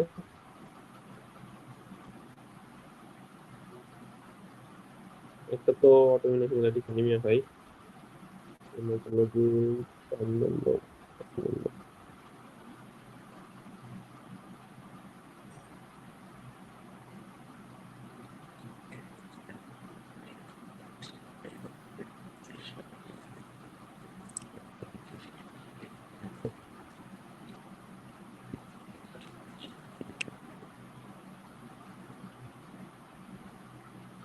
ওইটা মার্ক করে দেওয়া ছিল। সিএলএল এর একটা ইম্পর্টেন্ট কমপ্লিকেশন হচ্ছে এদের পেছনে ইমিউনোগ্লোবিন লেভেলগুলো কমে যায়, হাইপো গামাগ্লোবিন ডেভেলপ করে। আর ইমিউনোগ্লোবিন ডেফিসিয়েন্সির কারণে সিএলএল এর ইনফেকশন হয়। ডেফিসিয়েন্সি আছে, ডিরেক্টলি মেনশন করা হয়েছে। সিএলএল পেশেন্টগুলো ক্ষেত্রে ইমিউনোডেফিসিয়েন্সি কজ হচ্ছে ইমিউনোগ্লোবিন ডেফিসিয়েন্সি। এটা অনেক পরীক্ষায় কোশ্চেন আছে যে মাল্টিপল মাইলোমাতে কি হয়, মাল্টিপল মাইলোমাতে আসলে ডেফিসিয়েন্সি হয় না, মাল্টিপল মাইলোমাতে ইমিউনোগ্লোবিনটা অনেক বেশি তৈরি হয়। সেখানে আসলে মেইনলি সমস্যা হচ্ছে ইমিউনো প্যারাসিস হয়, মানে ঠিক করে প্রপারলি ফাংশন করতে পারে না। তাহলে সিএলএ ক্ষেত্রে একটা হইতে পারে ওয়ার্ম অ্যান্টিবডি মেডিটেড হিমোলাইটিক অ্যানিমিয়া হতে পারে, অটোইমিউন হিমোলাইটিক অ্যানিমিয়া, আর হচ্ছে ইমিউনোগ্লোবিন ডেফিসিয়েন্সি। তাহলে ওল্ড এজে একটা পেশেন্ট যদি রিকারেন্ট ইনফেকশনে প্রেজেন্ট করে, এই পরীক্ষায় যদি ক্লিয়ার থাকলে মানে সিএলএল আরেকটা হচ্ছে মাল্টিপল মাইলোমা, এই দুটো মাথায় রাখতে হবে। মাল্টিপল মাইলোমা পেশেন্ট অনেকটা রিকারেন্ট ইনফেকশনে প্রেজেন্ট করতে পারে। 4 কোশ্চেন নেই আজকে, এগুলাই ছিল আজকে। টপিকস নিয়ে কারো কোনো কোশ্চেন থাকলে বলতে পারেন, না হলে আমরা এখানে শেষ করবো। ওকে, ঠিক আছে।